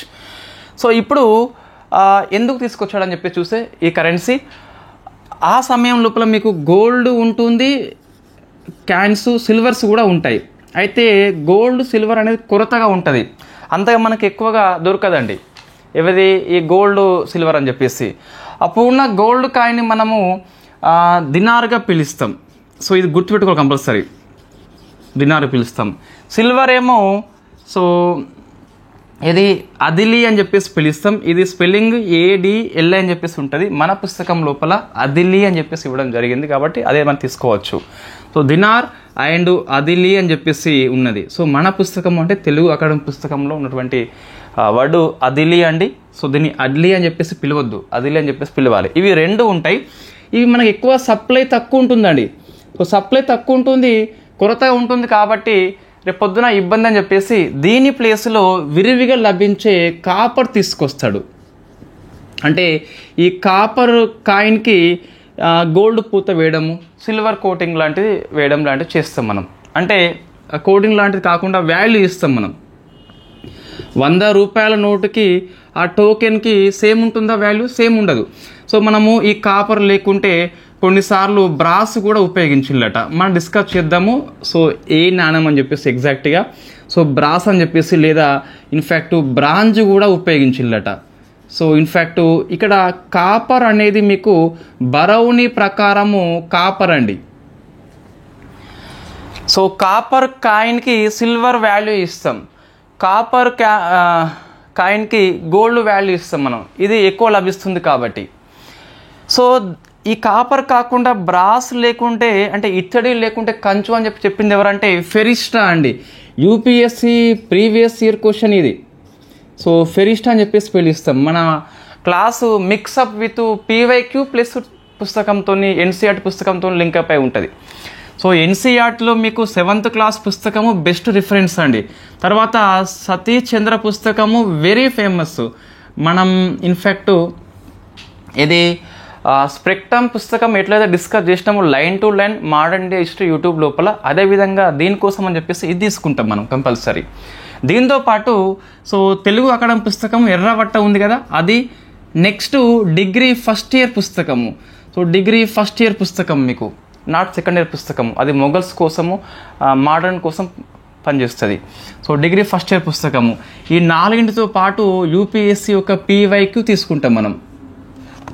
సో ఇవన్నీ కలిపితే వచ్చిందే నోట్స్ అండి. సో మీకు ప్రిపరేషన్ అనేది నేను ఈజీ చేస్తున్నా, మీరు ఎక్కువ రిఫరెన్స్ పుస్తకాలు అవసరం లేదు. యాస్పిరెంట్గా ఒక పుస్తకం సరిపోతుంది. సరే మీరు సాటిస్ఫై కాకుంటే దీంట్లో ఏ పుస్తకం తీసుకోవాలంటే మీరు ఇంగ్లీష్ మీడియం అయితే గిట్ట ఎన్సీఆర్టీ తీసుకోండి, తెలుగు అయితే గిట్ట అకాడమీ తీసుకోండి, డిగ్రీ తీసుకుంటే సరిపోతుంది. రైట్, ఇప్పుడు ఏమంటున్నా నేను, ఈ నాణము అనేది ఏంటి అంటే కాపర్ కావచ్చు అని చెప్పేసి చెప్పింది బరౌని అండి, లేకుంటే ఈ బ్రాస్ లేకుంటే బ్రాంజ్ అని చెప్పేసి ఫెరిస్టా చెప్పిండు. సో మొత్తం మీద ఈ కాపర్ కాయిన్కి ఈ సిల్వర్ వాల్యూ ఇవ్వడం జరిగింది, లేదా గోల్డ్ వాల్యూ ఇవ్వడం జరిగింది. వై బికాజ్ సప్లై తక్కువ ఉంటుంది కాబట్టి, ఇది ఎక్కువ ఉంటుంది కాబట్టి ఇబ్బంది ఉండదు. మరి ఎందుకు ఫెయిల్ అయిపోయింది? సో చైనా లోపల మీకు కుబ్లై ఖాన్ అని చెప్పేసి తీసుకొచ్చాడు, సక్సెస్ అయిపోయింది. మంగోల్స్ గజన్ అని చెప్పేసి తీసుకొచ్చాడు, విజయవంతం అయిపోయింది. సో ఎందుకు అంటే ఈయన దీన్ని మోనోపాలి చేయలేకపోయాడు. సో దీన్ని మోనోపాలి అంటే ఏంటంటే ఏకాధిపత్యము. ఇన్ఫ్యాక్టు ఈ నాణేల ముద్రణ చేసే అధికారము ప్రభుత్వానికే ఉండాల్సింది, ఆదేశాలు ఇవ్వలేదు కాబట్టి ప్రతి ఇంట్లో కాపర్ కాయిన్స్ ఉంటాయి. సో వాళ్ళు దీన్ని ముద్రించారు. సో ఢిల్లీలో ఉన్న ప్రతి ఇల్లు కూడా ఏమంటాం దీన్ని ముద్రణాలయంగా మారిపోయిందని చెప్పిన వ్యక్తి బరౌని అండి. సో ప్రతి ఇల్లు కూడా ముద్రణాలయంగా మారిపోయిందట. సో దీన్ని ఫోర్జరీ ఎక్స్పడేషన్లు, ఒక దేశ కరెన్సీని మొత్తం ఇంట్లో ముద్రిస్తున్నారు. సింపుల్ చెప్పాలంటే మనీ వాల్యూ పడిపోతుంది, ఇన్ఫ్లేషన్ హై లెవెల్లో వెళ్ళిపోతుంది. ఎందుకు? కరెన్సీ మనకి ఇప్పుడే కనిపిస్తుంది కాబట్టి మనీ వాల్యూ పడిపోతుంది ఆటోమేటిక్గా. సో ద్రవ్యోల్బణం కారణమై ధరలు విపరీతంగా పెరిగిపోయినాయి, ప్రజలు ఇబ్బంది పాలైనలు ఈ కరెన్సీ వల్ల. ఏం చేయాల్సి ఉండే ఈ మంచి ఆలోచన, ఇప్పుడు మనం కూడా దీన్ని ఫాలో అవుతున్నాం. మన దగ్గర ఉన్న 1000 రూపాయల నోటు కావచ్చు, లేదు సరే 500 కావచ్చు, 2000 కావచ్చు, ఇవన్నీ కూడా ఏంటి, it is token currency. Why because face value 2000 రూపాయలు అని చెప్పేసి ఉన్నది. ఇంట్రిన్సిక్ వాల్యూ అంటే అది దాని ఒరిజినల్ వాల్యూ, తయారీకి అంత ఖర్చు కాదు. మీకు ఎప్పుడైనా సరే మీకు ఇంట్రిన్సిక్ వాల్యూ కంటే ఫేస్ వాల్యూ ఎక్కువ ఉంటుంది కంపల్సరీ. సో ఇది మీకు ఎగ్జామ్ దృష్ట్యా గిదేం అవసరం లేదు, జస్ట్ టోకెన్ కరెన్సీ అని చెప్పేసి 1330లో స్టార్ట్ చేసి 33లో ఎండ్ అయిపోయింది. ఇది ఫెయిల్ అయిపోయింది. వై బికాస్ మోనోపాలీ రైట్స్ తీసుకోలేదు, ప్రజలకు సరైన ఆదేశాలు ఇవ్వలేదు, కాబట్టి ప్రతి ఇల్లు ఒక ముద్రణాలయంగా మారిపోయింది అని చెప్పేసి బరౌని వ్యాఖ్యానిస్తాడు. ఫోర్జరీ అని చెప్పేసి ఎక్కువ జరిగిపోయింది. సో ఇది మనము దేని గురించి, రెండవ సంస్కరణ టోకెన్ కరెన్సీ. సో ఫస్ట్ ఏంటి మీకు ట్రాన్స్ఫర్ ఆఫ్ ది క్యాపిటల్ 1327లో గుర్తుపెట్టుకోవాలి, అండ్ టోకెన్ కరెన్సీ 1330 అని చెప్పేసి గుర్తుపెట్టుకోవాలి. ప్రపంచంలో ఫస్ట్ టైం ఏం కాదు కానీ ఇండియాలో ఫస్ట్ టైం. బట్ ఇది రీఫార్మ్ అని చాలా ముందుగా థింక్ చేయడం జరిగింది. రైట్. సో నెక్స్ట్ మనము మూడవ సంస్కరణ చూస్తే, సో ఈ గంగా యమున ప్రాంతం లోపల, సో గంగా యమున ప్రాంతం లోపల సరే మనం నెక్స్ట్ దానిలో డిస్కస్ చేద్దాం. టైము మన 5 GB కంటే ఎక్కువ టైం అవుతుంది. 5 GB కంటే ఎక్కువ ఉంటే క్లాస్ ప్లస్ తీసుకోవట్లే. సో నెక్స్ట్ మనకి ఎంబీటీ యొక్క రీఫార్మ్స్లో ఫస్ట్ చూసినాం ఒకటి క్యాపిటల్ చేంజ్, గుర్తుపెట్టుకోవాలి. 1327 నుంచి 1335లో మరొకసారి గో బ్యాక్ టు ఢిల్లీ. దేవగిరికి మార్చిన 27లో, 35లో మళ్ళీ వెనక్కి వెళ్ళిపోయినాం. సెకండ్ది టోకెన్ కరెన్సీ 1330లో తీసుకొస్తే 33, 32లో ఎండ్ అయింది. 2 ఇయర్స్ కూడా కరెక్టే. 34 కొన్ని పుస్తకాల్లో ఉంటుంది, అకాడమీలో కూడా, బట్ అది తప్పు. అది why because there is no comment in Ibn Battuta, కాబట్టి మనం దాన్ని డిస్కస్ చేయం. ఇక్కడ 33 అని చెప్పేసి తీసుకోవచ్చు. రైట్, ఇప్పుడు ఈ టోకెన్ కరెన్సీ తీసుకొచ్చినాక అప్పుడు ఎడ్వర్డ్ థామస్ ఈయన పేరు గుర్తుపెట్టుకోవాలి. సో వ్యాఖ్యలు అవసరం అండి. ఎడ్వర్డ్ థామస్ అని చెప్పేసి ఈయన ఏమంటాడు అంటే ఈ మహమ్మద్ బిన్ తుగ్లక్ని పొగుడుతూ రాస్తాడు. The prince among the moneyers. So moneyers అంటే ద్రవ్య సంస్కరణలు అని చెప్పేసి పిలుస్తాం. ఈ ద్రవ్య సంస్కరణల లోపల మానిటరీ రిఫార్మ్స్ లోపల ప్రిన్స్గా మహమ్మద్ బిన్ తుగ్లక్ని మెచ్చుకుంటాడు ఎడ్వర్డ్ థామస్ అని చెప్పేసి. సో అన్ఫార్చునేట్లీ ఫెయిల్ అయిపోయింది. బట్ ఆయన యొక్క ఆవేశపూరిత నిర్ణయాల ఫలితంగా ఫెయిల్ అయిపోయింది. ప్రజలు సరిగ్గా ఎక్స్ప్లెనేషన్ చేయలేదు, ఈ మోనోపాలీ రైట్స్ తీసుకోలేదు, ఆదేశాలు సరిగ్గా ఇవ్వలేదు కాబట్టి ఫెయిల్ అయిపోయింది. బట్ ఈరోజు చూస్తే మనకు ఉన్నది టోకెన్ కరెన్సీ, ఈరోజు మనం ఫాలో అవుతున్నాము. రైట్, క్యాపిటల్ మార్పు కూడా ఆయన పాయింట్ ఆఫ్ వ్యూలో కరెక్టే. 1398లో ఏమైంది, మంగోల్స్ వచ్చి ఢిల్లీ మొత్తం నాశనం చేస్తారు. థర్డ్ చూస్తే మీకు గంగా యమున ప్రాంతం అని చెప్పేసి ఉంటుంది. సో గంగా యమున ప్రాంతం అని చెప్పేసి దీన్ని అంతర్వేదిగా పిలుస్తాం మనం. ఇంగ్లీష్లో దోబ్ అని చెప్పేసి అంటాం. అంటే 2 రివర్స్ కలిసే ప్రాంతం ఏదైతే ఉందో సారవంతంగా ఉంటుంది, పంటలు ఎక్కువ పండుతాయి. ఈ ప్రదేశంలో మీకు భూమి శిస్తు పెంచుతాడు 50%. So very famous question. అయితే అన్ఫార్చునేట్లీ అదే టైంలో ఢిల్లీ లోపల ఫెమెన్ తీవ్రమైన కరువు వస్తుంది. సో కరువు వచ్చిన టైం లోపల పెంచిండి ఇతను, పంటలు ఎక్కువ పడినప్పుడు పెంచిన అయిపోయేది. బట్ ఇతను అన్ఫార్చునేట్లీ పెంచిన సమయం లోపలనే కరువు వచ్చింది కాబట్టి సో ప్రజలు తిరగబడ్డారు సుల్తాన్ మీద. అప్పుడు మరికొన్ని రీఫార్మ్స్ తీసుకొస్తాడు వ్యవసాయ రంగం విషయంలో. సో ఇది వెరీ ఫేమస్ క్వశ్చన్ అండి. సో ఫస్ట్ చూస్తే రీఫార్మ్ వచ్చేసి వ్యవసాయ శాఖని ఏర్పాటు చేస్తాడు మనకి. దీన్ని దివాన్ ఈ అమీర్ కోహీ అని చెప్పేసి పిలుస్తాం. దివాన్ ఈ అమీర్ కోహీ అంటే కొత్త అగ్రికల్చర్ డిపార్ట్మెంట్ మినిస్ట్రీ ఏర్పాటైంది. మనకు శాఖల పేర్లు అవసరం అండి. సో ఎగ్జామ్ లోపల కంపల్సరీ వస్తుంది. మనము ఈ 5 వంశాలు బానిసా, ఖిల్జీ, తుగ్లక్, సయ్యద్, లోడి తర్వాత మనం డిస్కస్ చేస్తాం. పరిపాలన విషయంలో మరొకసారి మినిస్ట్రీస్ అన్నీ వస్తాయి. సో వ్యవసాయ శాఖని ఏర్పాటు చేసిండు. వై? బికాస్ ప్రజల యొక్క తిరుగుబాటు వచ్చింది కాబట్టి సో దీన్ని స్టార్ట్ చేయడం జరిగింది. సెకండ్ది, సో రైతులకి కరువు ఉంది కాబట్టి తక్కావి లోన్స్ ఇవ్వడం జరిగింది. సో తక్కావి లోన్స్ మనం ఇప్పుడు కూడా ఇస్తున్నాము. వాళ్ళకి కొన్ని ఇన్పుట్స్ అవసరం ఉంటుంది, సీడ్స్ కావచ్చు లేకుంటే యంత్రాలు కావచ్చు కొనుక్కోవాలి కాబట్టి కరువు ఉంది కాబట్టి రుణాలు ఇవ్వడం జరిగింది. Very famous question. ఈ తక్కావి లోన్స్ని రద్దు చేసిన వ్యక్తి అంటే రుణాలు తీసుకున్నారు వాళ్ళు, రుణం కట్టలేకపోయిన రుణం మాఫీ చేసిన వ్యక్తి ఫిరోజ్ షా తుగ్లక్ అండి. ఫిరోజ్ షా తుగ్లక్.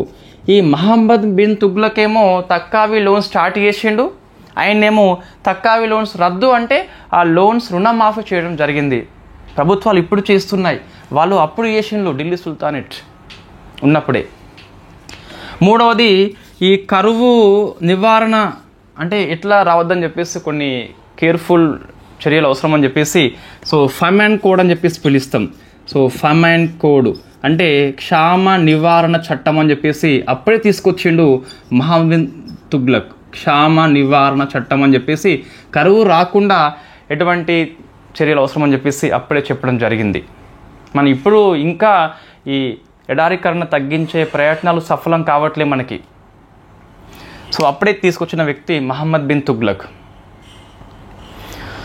నెక్స్ట్ ఫోర్త్ చూస్తే మీకు ఈ బంజారా భూములు ఉంటాయి కదా, దాని ఇంగ్లీష్లో మీకు బారెన్ ల్యాండ్స్గా పిలుస్తాం. వీటిని కల్టివేషన్ ల్యాండ్గా మార్చిండు, సాగు భూములుగా మార్చిండు. బంజారా భూములని ఎన్ని సుమారుగా అంటే 64,000 స్క్వేర్ మైల్స్ అని చెప్పేసి మన పుస్తకంలో ఉంది కాబట్టి కొంచెం గణాంకాలు ఒకసారి గుర్తుపెట్టుకోవాలి. అండ్ ఫేమస్ రీఫార్మ్ అండి, అల్లావుద్దీన్ ఖిల్జీ యొక్క రీఫార్మ్స్ని రివర్స్ చేస్తాడు. సో ఒకటి ఖుత్తు, KHUTH ఖుత్తు అని చెప్పేసి పిలుస్తాం. ఇంకోటి ముగ్దుమ్ అని చెప్పేసి పిలుస్తాం. సో ముగ్దుమ్ అని చెప్పేసి పిలుస్తాం. ఇవి రెండు ఏంటి అంటే మనం అల్లావుద్దీన్ ఖిల్జీ ఇక్తా సిస్టమ్ రద్దు చేస్తారు కదా. సో ఇక్తా లోపల ఏముంటుంది, ఇక్తా అంటే మీకు సామ్రాజ్యం మొత్తము కొన్ని ఇక్తాలుగా మనం డివైడ్ చేస్తాం. ఇక్తా యొక్క అధిపతి ఇక్తేదార్ లేదా ముక్తి అని చెప్పేసి పిలుస్తాం కేంద్ర స్థాయి లోపల. కిందికి వచ్చేసరికి ఈ కుత్తు లేకుంటే ముగ్ధుమ్ అని చెప్పేసి పిలుస్తాం. వీళ్ళు విలేజ్ లెవెల్లో అంటే వీళ్ళు విలేజ్ హెడ్గా పిలుస్తాం అన్నట్టు. సో విలేజ్ హెడ్స్ వీళ్ళు ఏం పని చేస్తారు అల్లావుద్దీన్ ఖిల్జీ సమయం లోపల? సో మీకు ఇక్తా రద్దు అయిపోయింది. ఖిల్జీ కంటే ముందు ఇక్తా ఉన్నప్పుడు వీళ్ళు ఏం పని చేసేవాళ్ళు అంటే విలేజ్ హెడ్స్గా ఉండేవాళ్ళు. సో ఎట్లా అంటే ట్యాక్స్ కలెక్షన్ చేసేవాళ్ళు, దాంతోపాటు సో లా అండ్ ఆర్డర్ కూడా చూసేవాళ్ళు. మనం డిస్కస్ చేసినాక ఇక్తా అంటే ఏంటి మీకు ఇన్ఫ్యాక్ట్ ఒక సైనిక వ్యవస్థ ఉంటుంది. వాళ్ళు ట్యాక్స్ జమ చేస్తారు, వాళ్ళ యొక్క ఖర్చుల కోసము ప్రభుత్వానికి కొంచెం ఇస్తారు, దాంతోపాటు సైన్యం కూడా పోషిస్తారు వాళ్ళు. సో లా అండ్ ఆర్డర్ కూడా చూసుకుంటారు అన్నట్టు. ఇది ఇక్తా సిస్టమ్ లోపల కింది స్థాయిలో ఉన్నటువంటి వ్యవస్థ. మనకు 5 వంశాలు అయిపోయాక ఈ ఢిల్లీ పరిపాలన మీద ఒక 1 అవర్ క్లాస్ ఉంటుంది, కేంద్ర స్థాయిలో, రాష్ట్ర స్థాయిలో, విలేజ్ స్థాయిలో ఇలా ఉందని చెప్పేసి. సో ఇక్తాస్ ఉన్నప్పుడు వ్యవస్థ విలేజ్ లెవెల్లో ఈ కుత్తు అండ్ ముగ్ధుమ్ అని చెప్పేసి విలేజ్ హెడ్స్ ఉండేవాళ్ళు. ఈ ఇక్కడ ముక్తి కింద పనిచేస్తారు. ఇక్తా యొక్క అధిపతి ముక్తి, ఇక్తిదార్ అని చెప్పేసి పిలుస్తాం అతన్ని. విలేజ్ లెవెల్లో ఉన్న హెడ్స్ ఈ కుత్తు అండ్ ముగ్ధుమ్ అని చెప్పేసి ఉంటారు అన్నట్టు. ఈ అల్లావుద్దీన్ ఖిల్జీ వచ్చినప్పుడు ఇక్తా రద్దు చేసిండు. ఇక్తా రద్దు చేస్తే వీళ్ళు కూడా వెళ్ళిపోతారు. ఎవరు? ఈ కుతు అండ్ ముగ్ధుమ్ అని చెప్పేసి వాళ్ళని వెళ్ళగొట్టలేదు. ఎవరు? ఈ అల్లావుద్దీన్ ఖిల్జీ. సో వ్యవసాయ కూలీలుగా మార్చేసిండు వాళ్ళని. ఎందుకు? ఈ ట్యాక్స్ కలెక్షను, ల్యాండ్ ఆర్డర్ ప్రభుత్వం చూసుకుంటుంది. వై? బికాస్ భూమి అనేది స్టేట్ అఫేర్స్. మనం డిస్కస్ చేసినాం ఇక్తా రద్దు విషయం లోపల, అల్లావుద్దీన్ ఖిల్జీ క్లాస్ లోపల. ఇంతకుముందు ఇక్తా ముక్తి దగ్గర ఉండేది, ఇప్పుడు there is no iqta, there is no muqti. Land వచ్చేసి స్టేట్ అఫేర్గా మారిపోయింది. సో ప్రత్యక్షంగా ప్రభుత్వమే ట్యాక్స్ వసూలు చేసుకుంటుంది. ఈ బ్రోకర్ సిస్టమ్ ఉండదు, వీళ్ళు లేరు. అయితే ఈ మహమ్మద్ బిన్ తుగ్లక్ వచ్చినప్పుడు ఇక్తాని రీస్టోర్ చేయలేదు కానీ ఈ విలేజ్ లెవెల్లో ఉన్న హెడ్స్ని రీస్టోర్ చేస్తాడు. కాబట్టి అల్లావుద్దీన్ ఖిల్జీ యొక్క రీఫార్మ్స్ని ఈ తుగ్లక్ రివర్స్ చేయడం జరిగింది. అంటే ఈ వ్యవసాయ కూలీని ఎవరైతే ఉన్నారో మళ్ళీ వీళ్ళని ఈ ట్యాక్స్ కలెక్షన్గా నియామకం చేసుకోవడం జరిగింది. సో ఇది వెరీ ఫేమస్ క్వశ్చన్ అండి, యూపీఎస్ ఇంతకుముందు అడిగింది. అందుకే అల్లావుద్దీన్ ఖిల్జీ యొక్క రీఫార్మ్స్ని రివర్స్ చేసిన వ్యక్తి అంటే ఈ కుత్తు అండ్ ముగ్ధుమ్ విషయంలో మాత్రము మహమ్మద్ బిన్ తుగ్లక్. రైట్. ఇప్పుడు ఏంటి అంటే ఈ రీఫార్మ్స్ అనేవి అన్ఫార్చునేట్లీ ఏ రీఫార్మ్ అయినా మహమ్మద్ బిన్ తుగ్లక్కి ఫెయిల్ అయిపోయిందని చెప్పొచ్చు. వై? బికాస్ ఆ కాలం లోపల ఇవన్నీ ముందు ఉన్నాయి. ఈ క్షామ నివారణ చట్టం అయితేనేమి, సో ఈ తక్కావి లోన్స్ అయితేనేమి, ఇవన్నీ కూడా వాస్తవంగా మంచి. ఇవన్నీ వ్యవసాయ శాఖ కొత్తగా ఏర్పాటు చేసిండు రైతుల కోసమే, తిట్టిపోస్తాయి.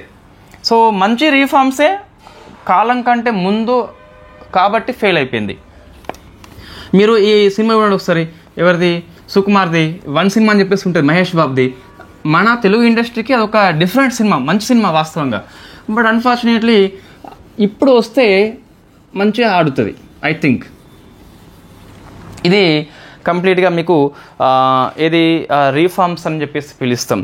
మరి ఈయన పర్సనల్ బయోగ్రఫీ కూడా కొద్ది వరకు మనకి అవసరం. దీనికంటే ముందు సైనిక విజయాలు కొన్నిసార్లు ఎగ్జామ్లో వస్తున్నాయి. సో అవి ఒకసారి చూద్దాం మనం. సైనిక విజయాలు కొన్నిసార్లు ఎగ్జామ్లో వస్తున్నాయి.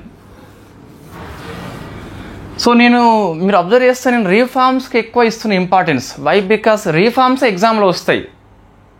అల్లావుద్దీన్ ఖిల్జీ కాకుండా మిగతా రాజుల విషయంలో ఈ సైనిక విజయాలు ఎక్కువ అవసరం లేదు. బట్ ఈయన ఒక 2 ఫేమస్ ఉన్నాయి.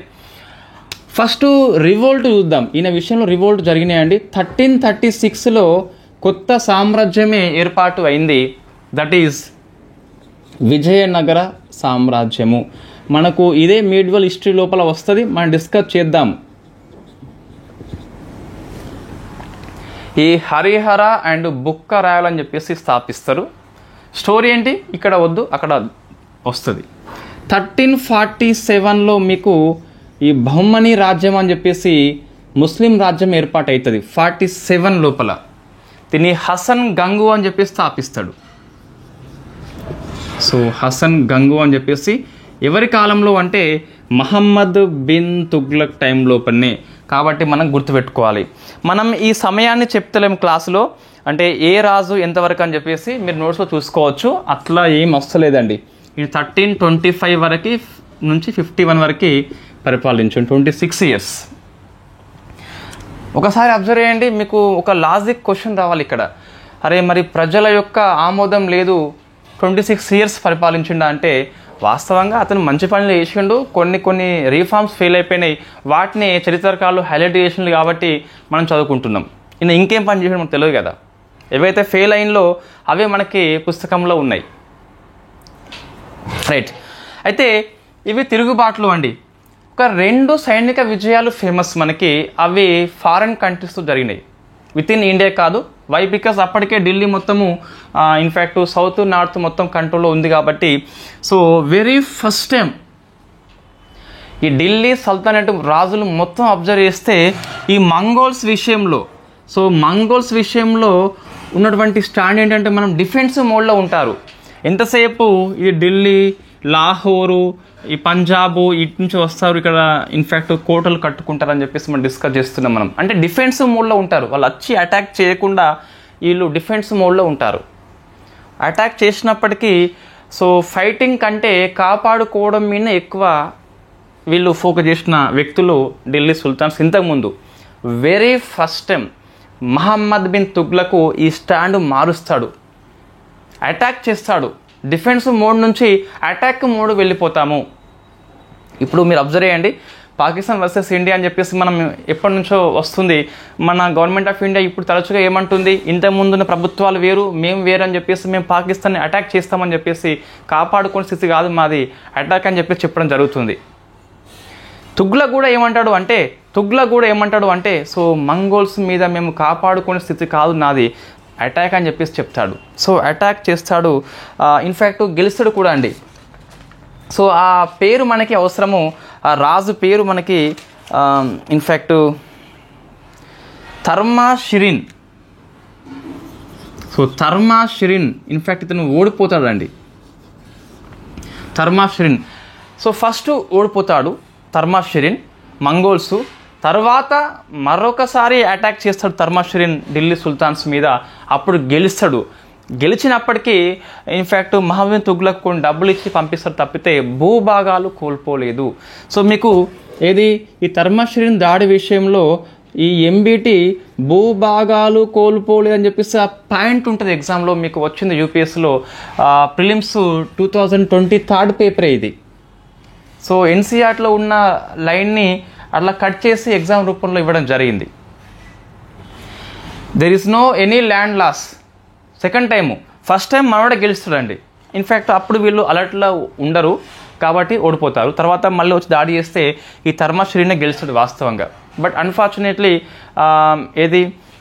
దీన్ని ఎక్కువ హైలైట్ చేయలే ఎవరు హిస్టరీ పుస్తకాలు రాసిన వాళ్ళు. బట్ ఇది వాస్తవం. సో మంగోల్స్ మీద డిఫెన్స్ మోడ్ నుంచి అటాక్ మోడ్ వెళ్ళిన వ్యక్తి ఎవరు అంటే ఫస్ట్ సుల్తాన్ మహమ్మద్ బిన్ తుగ్లక్. సెకండ్ది మీకు ఇంకొక ప్రాంతం ఉంటుంది. సో ఇది కరాచిల్ ప్రాంతము. ఇది చైనా ఏరియా అండి. సో ఇండియా చైనా మధ్యలో హిమాలయన్ ప్రాంతం లోపల ఉంటుంది. దీని మీద దాడి చేస్తాడు మన ఎంబీటీ. అన్ఫార్చునేట్లీ ఓడిపోవడం జరిగింది. అయినప్పటికీ ఇండియా చైనా మధ్య తొలిసారిగా దౌత్య సంబంధాలు ఏర్పాటైనాయి ఎంబీటీ సమయం లోపలనే. దాడి చేసి ఓడిపోతాడు, కొన్ని డబ్బులు ఇస్తాడు, వాళ్ళకి ధనం ఇస్తాడు, నగలు కొన్ని ఇస్తాడు. దీని ఫలితంగా చైనా ఇండియా మధ్య డిప్లొమాటిక్ సంబంధాలు స్టార్ట్ అయినాయి ఎంబీటీ సమయం లోపలనే. సో ఒకటి విజయము, ఒకటి అపజయము. మంగోల్స్ మీద విజయము వెరీ ఫస్ట్ టైం. ఇది ఇంగ్లీష్లో ఎగ్జాక్ట్ ఎన్సీఆర్లో ఏముంటుందంటే మీకు అంటే so first time in history of Delhi sultanates a Delhi sultan planned to capture Mongol territory. So very first time attack చేస్తారట. So not defensive measures, it is direct attack అని చెప్పేసి పిలుస్తాం. So very first time కాబట్టి ప్రశ్న రావచ్చు. Second time మాత్రము ఈయన వెళ్ళి దాడి చేస్తే ఢిల్లీ ఓడిపోతుంది, బట్ ప్రాంతాలు ఏవీ కోల్పోలేదు. సో అది గుర్తుపెట్టుకోవాలి. ఇవి మీకు ఇది ఢిల్లీ సుల్తాన్ గురించి రీఫార్మ్స్ అండి. సో నెక్స్ట్ మనము పర్సనల్ బయోగ్రఫీ అంటే ఈయన దేంట్లో ప్రావీణ్యత ఉండే అది చూస్తాము, కొన్ని రీఫార్మ్ చూస్తాము, దాంతోపాటు ఈయన యొక్క స్కాలర్స్ ఎవరని చెప్పేసి చూస్తాము. దీంతో మహమ్మద్ బిన్ తుగ్లక్ పాఠం అయిపోతుంది. నెక్స్ట్ మహమ్మద్ బిన్ తుగ్లక్ యొక్క పర్సనల్ బయోగ్రఫీ ఏంటి? పెద్దగా క్వశ్చన్స్ ఇక్కడ ఏం రావు. నేను బహుభాషావేత్త, అన్ని భాషలు తెలుసు, అన్ని గ్రంథాలు అధ్యయనం చేసిండు. ఇన్ఫ్యాక్ట్ ఏది మ్యాథమెటిక్స్ కావచ్చు, మెడిసిన్ కావచ్చు, ఆస్ట్రానమీ కావచ్చు, ఫిలాసఫీ కావచ్చు, లాజిక్ కావచ్చు, కాలిగ్రఫీ లోపల వెరీ ఫేమస్ అట. ఇతను హిందువుల పండుగలో పాల్గొన్న ఫస్ట్ సుల్తాన్ అండి. సో హిందువుల పండుగలు దీపావళి ఉంటుంది ఆ టైం లోపల, ఇంకా చూస్తే హోలీ ఉంటుంది. ఆ దీపావళిని హోలీతో హాజరైన ఫస్ట్ వ్యక్తి అండి. సో దాంతోపాటు ఈ ఖలీఫా నుంచి మసూర్ పొందిన రెండవ సుల్తాన్ మీకు. సో ఫస్ట్ ఎవరని చెప్పేసి మనం డిస్కస్ చేసినాము, ఇల్టుట్మిష్. మసూర్ అంటే లెటర్ ఆఫ్ ది రికగ్నిషన్, నువ్వు రాజు అని చెప్పేసి ఒక గుర్తింపు పత్రం. సో ఖలీఫా సైన్ చేసి ఇస్తే వచ్చి నేనే అని చెప్పేసి అందరికీ చూపెట్టుకుంటుంటాడు పత్రాన్ని ఆ సుల్తాన్. సో మీ ఖలీఫా అని చెప్పేసి ప్రకటించుకుంది ముబారిక్ షా ఖిల్జీ. ఖలీఫా యొక్క ఆమోదం అవసరము తీసుకుంది ఇన్ఫ్యాక్ట్ అల్లావుద్దీన్ ఖిల్జీ. అట్లా కొన్ని క్వశ్చన్స్ మనకి వస్తాయి. సో ఈయన మసూర్ పొందిన రెండవ వ్యక్తి అని చెప్పేసి చెప్పడం జరుగుతుంది. తర్వాత ఈ సతీ నిషేధం చేయలేదు కానీ ప్రయత్నం చేయడం జరిగింది. అంటే సతీ యొక్క నిషేధం కోసం అని చెప్పేసి ప్రయత్నం చేసిన వ్యక్తి ఎవరని చెప్పేసి అడిగితే ఆన్సర్ ఈస్ ఎంబీటీ అని చెప్పేసి పిలుస్తాం. నెక్స్ట్ తాను తప్పు చేస్తే ఆ అభియోగాలు మోపిన వ్యక్తి ఎవరైతే ఉన్నారో వాంతోనే కొట్టించుకున్న వ్యక్తి కూడా మహమ్మద్ బిన్ తుగ్లకే. చాలా మంచి నైతిక విలువలు కలిగిన వ్యక్తి అండి. సో రాజు తప్పు చేస్తే జనరల్గా ఎవరు పట్టించుకోరు, బట్ ఈయనే తప్పు చేసిన అని చెప్పేసి చెప్పిన వ్యక్తిని పిలిపించుకొని మరి కొట్టించుకున్న వ్యక్తి మహమ్మద్ బిన్ తుగ్లక్. ఎగ్జామ్ పాయింట్ ఆఫ్లో రాదుకోవచ్చు కానీ ఈ పాయింట్ ఆయన ఒక వాల్యూ మనకు తెలియాలి. అంతటి విలువలు కలిగిన వ్యక్తి మహమ్మద్ బిన్ తుగ్లక్. నెక్స్ట్ కొన్ని పుస్తకాలు అవసరం ఈయన గురించి. ఒకరు బరౌని పుస్తకము. మీకు బరౌని అని చెప్పేసి తెలుగు పుస్తకాలు ఉంటుంది, స్పెల్లింగ్ వచ్చేసి బరాని వాస్తవంగా. ఇది తారిక్ ఈ ఫిరోజ్ షాహి అని చెప్పేసి పిలుస్తాం. పుస్తకం పేరు తారిక్ ఈ ఫిరోజ్ షాహి. ఇదే పుస్తకం మీకు ఇంకొక వ్యక్తి రాస్తారండి. ఈ ఫిరోజ్ షా తుగ్లక్ యొక్క స్కాలరు ఆయన పేరు అఫీఫ్. అఫీఫ్ పుస్తకం కూడా సేమ్ ఉంటుంది, తారిక్ ఈ ఫిరోజ్ షాహి అని చెప్పేసి పిలుస్తాం. ఇద్దరు పుస్తకాల పేర్లు సేమ్, బట్ వాళ్ళ యొక్క పర్స్పెక్టివ్ వేరే విధంగా ఉంటుంది. బరౌని పుస్తకం ఏంటి, తారిక్ ఈ ఫిరోజ్ షాహి అని చెప్పేసి పిలుస్తాం. పేరేమో వాంది, వీని గురించి నెగిటివ్ రాస్తాడు బరౌని, కంప్లీట్గా నెగిటివ్ రాస్తాడు. ఎవరు ఇన్ఫ్యాక్ట్ ఈ బరౌని ఎంబీటీ గురించి. మీకు అక్బర్ పుస్తకం చూస్తే ఒక ఆయన బదౌని ఉంటాడు, ఆయన బదౌని, ఈయన బరౌని. అక్బర్ గురించి కంప్లీట్గా నెగిటివ్ రాస్తాడు. ఈ Barani Badauni both are negative, both are not same. Negative ఎవరి మీద, అక్బర్ మీద అంటే బదౌని వస్తే, ఎంబీటీ మీద అంటే మీకు ఇది వస్తుంది. రైట్. ఇతన్ని సృష్టి వైపరీత్యంగా చెప్తాడు ఈ పుస్తకం లోపల. సృష్టి యొక్క వైపరీత్యమే ఈ ఎంబీటీ అట. మరి తీవ్రంగా ఇన్ఫ్యాక్ట్ అనుమానిస్తాడు, అవమానిస్తాడు. First personality. Second Ibn Battuta లేదా బతూతా అని చెప్పేసి పిలుస్తాం. మొరాకో యాత్రికుడు. 1334 నుంచి 42 వరకు ఉంటాడు. ఈయన పుస్తకము కితాబు ఉల్ రిహ్లా. కితాబు ఉల్ రిహ్లా అని చెప్పేసి పిలుస్తాం. వెరీ ఫేమస్ పుస్తకము, మనం ఇది గుర్తుపెట్టుకోవాలి. ఇబ్ను బటూటా అని చెప్పేసి పిలుస్తాం. ఈ పుస్తకంలో ఏముంటుందంటే, ఈ మనం డిస్కస్ చేసిన ఇంతకుముందు తపాలా పద్ధతిని ఎవరు స్టార్ట్ చేసిండ్రు, గియాసుద్దీన్ తుగ్లక్. ఈ గుర్రాల మీద తీసుకెళ్తారు. దీన్ని డెవలప్ చేసిన వ్యక్తి మహమ్మద్ బిన్ తుగ్లక్. దీని పుస్తకం లోపల ప్రస్తావన తీసుకొస్తాడు. దాన్ని మనం ఉలూక్ అని చెప్పేసి పిలుస్తాం. ఉలూక్ అంటే ఏంటంటే హార్స్ పోస్ట్ అండి, హార్స్ పోస్ట్ అని చెప్పేసి పిలుస్తాం. దీన్ని స్టార్ట్ చేసిన వ్యక్తి ఈయన కాదు, సో దీన్ని డెవలప్ చేసిన వ్యక్తి ఉలూక్ అని చెప్పేసి పేరు పెట్టిన వ్యక్తి మహమ్మద్ బిన్ తుగ్లక్. ఈ యొక్క ప్రస్తావన మీకు కితాబ్ ఉల్ రిహ్లా లోపల ఉంటుంది. సో హార్స్ పోస్ట్ అనగా ఉలూక్ అని చెప్పేసి పిలుస్తాం. రైట్, ఇది మీకు కనిపిస్తుంది. ఇంకొక వ్యక్తి ఇసామి అని చెప్పేసి ఉంటాడు. సో ఇసామి మనము ఇది ఫేమస్ పుస్తకము. సో ఫుతు ఉస్సు సలాతిన్, ఇది ఫుతు ఉస్సా లేకుంటే అస్సా చెప్పలేం, స్పెల్లింగ్ అయితే ఇది అస్సు కాదు ఉస్సే, సలాతిన్ అని చెప్పేసి పిలుస్తాం. సో సలాతిన్. సో ఇసామి పుస్తకము ఫుతు ఉస్సు సలాతిన్ అని చెప్పేసి ఉంటే దీనిలో రాజధాని యొక్క మార్పుని విమర్శ చేస్తుంది. దాంతోపాటు ఇతన్ని సో వైజెస్ట్ ఫూల్గా చెప్తాడు. సో వైజెస్ట్ ఫూల్గా అంటే తెలివైన మూర్ఖుడు, నిర్ణయాలు అన్నీ మంచియే కానీ సమయం తప్పు ఉన్నది, సరిగ్గా ప్రజలు అర్థం చేసుకోలేకపోయింది కాబట్టి సో వైజియెస్ట్ ఫూల్గా చెప్పిన వ్యక్తి ఈసామి అని చెప్పేసి అట్లా గుర్తుపెట్టుకోండి. ఈసామి ఒక తెలివైన, అట్లా మనం మైండ్లో పెట్టుకోవచ్చు. సో నెక్స్ట్ మరొక వ్యక్తి, ఈ పుస్తకాలు 3 అండి నా గురించి. సో లేన్ పూల్ వ్యక్తి ఈ ఎంబీటీ మరణం తర్వాత ఒక వ్యాఖ్య చేస్తాడు. సో ప్రజల నుంచి ఎంబీటీ నుంచి ప్రజలకి బాధ తగ్గిపోయింది. So free from MBT from పీపుల్స్కి వచ్చేసి ఈయన నుంచి బాధ తగ్గిపోయిందని చెప్పేసి, అంటే ఇరువురు కూడా ఫ్రీ అయిపోయిండ్రు ఒకరి నుంచి ఒకరని చెప్పేసి లేన్ పూల్ వ్యాఖ్యానం చేయడం జరిగింది. మరి ఈయన యొక్క బిల్డింగ్ చూస్తే ఒక నగరం ఉంటుంది, జహాపన అని చెప్పేసి పిలుస్తాం. సో జహాపన నగరం పేరు అండి. సో సమాధి చూస్తే మీకు బేగంపూరి ఉంటుంది, జహాపన అని చెప్పేసి ఉంటుంది. నగరం పేరు జహాపన, మసీద్ పేరు కూడా, సో సమాధి కాదు, మసీద్ పేరు కూడా మీకు బేగంపూరా మసీద్ ఒకటి, ఇంకోటి జహాపన మసీదు. సో జహాపన మసీదు పెద్దగా అవసరం లేదు ఇవి, బట్ ఇంతకుముందు ఉన్న పుస్తకాలు 3 గుర్తుపెట్టుకోవాలి. సో బరౌని, ఇబ్ను బటూటా, ఇసామ్ అని చెప్పేసి. ఈ ఇబ్ను బటూటా చైనాకి రాయబారిగా పంపిస్తాడు మన ఎంబీటీ అండి. సో అది మనం గుర్తుపెట్టుకోవాలి, చైనాకి రాయబారిగా పంపిస్తాడు. సో చైనా మనం డిస్కస్ చేసినాం ఇంతకుముందు, వెరీ ఫస్ట్ టైం సంబంధాలు స్టార్ట్ అయినాయి ఎంబీటీ సమయంలోనే. అట్లా మీరు ఆ పాయింట్స్ ఫోకస్ చేయాలి. ఇది కన్ఫ్యూజ్ కావద్దు. హార్స్ పోస్ట్ వచ్చేసి ఉలూక్ అని పెట్టింది ఎంబీటీ, కానీ ఇది స్టార్ట్ అయింది ఇక్కడ. ఎందుకంటే ముందు మీకు సో గియాసుద్దీన్ ఉన్నప్పుడు తపాలా పద్ధతి స్టార్ట్ అయింది, వెరీ ఫస్ట్ టైం అని చెప్పేసి పిలుస్తాం. సో వ్యవసాయ శాఖ మహమ్మద్ బిన్ తుగ్లక్, తక్కావి లోన్స్ స్టార్ట్ చేసింది తుగ్లక్, రద్దు చేసిన వ్యక్తి అంటే లోన్స్ రద్దు అని రుణ మాఫీ అని చెప్పి చేసింది ఫిరోజ్ షా తుగ్లక్. సో ఇవి మనకు ఎంబీటీ గురించి సంపూర్ణంగా. నెక్స్ట్ క్లాస్లో ఫిరోజ్ షా డిస్కస్ చేద్దాము. ఇది అయిపోతే మన తుగ్లక్ వంశం అయిపోతుంది.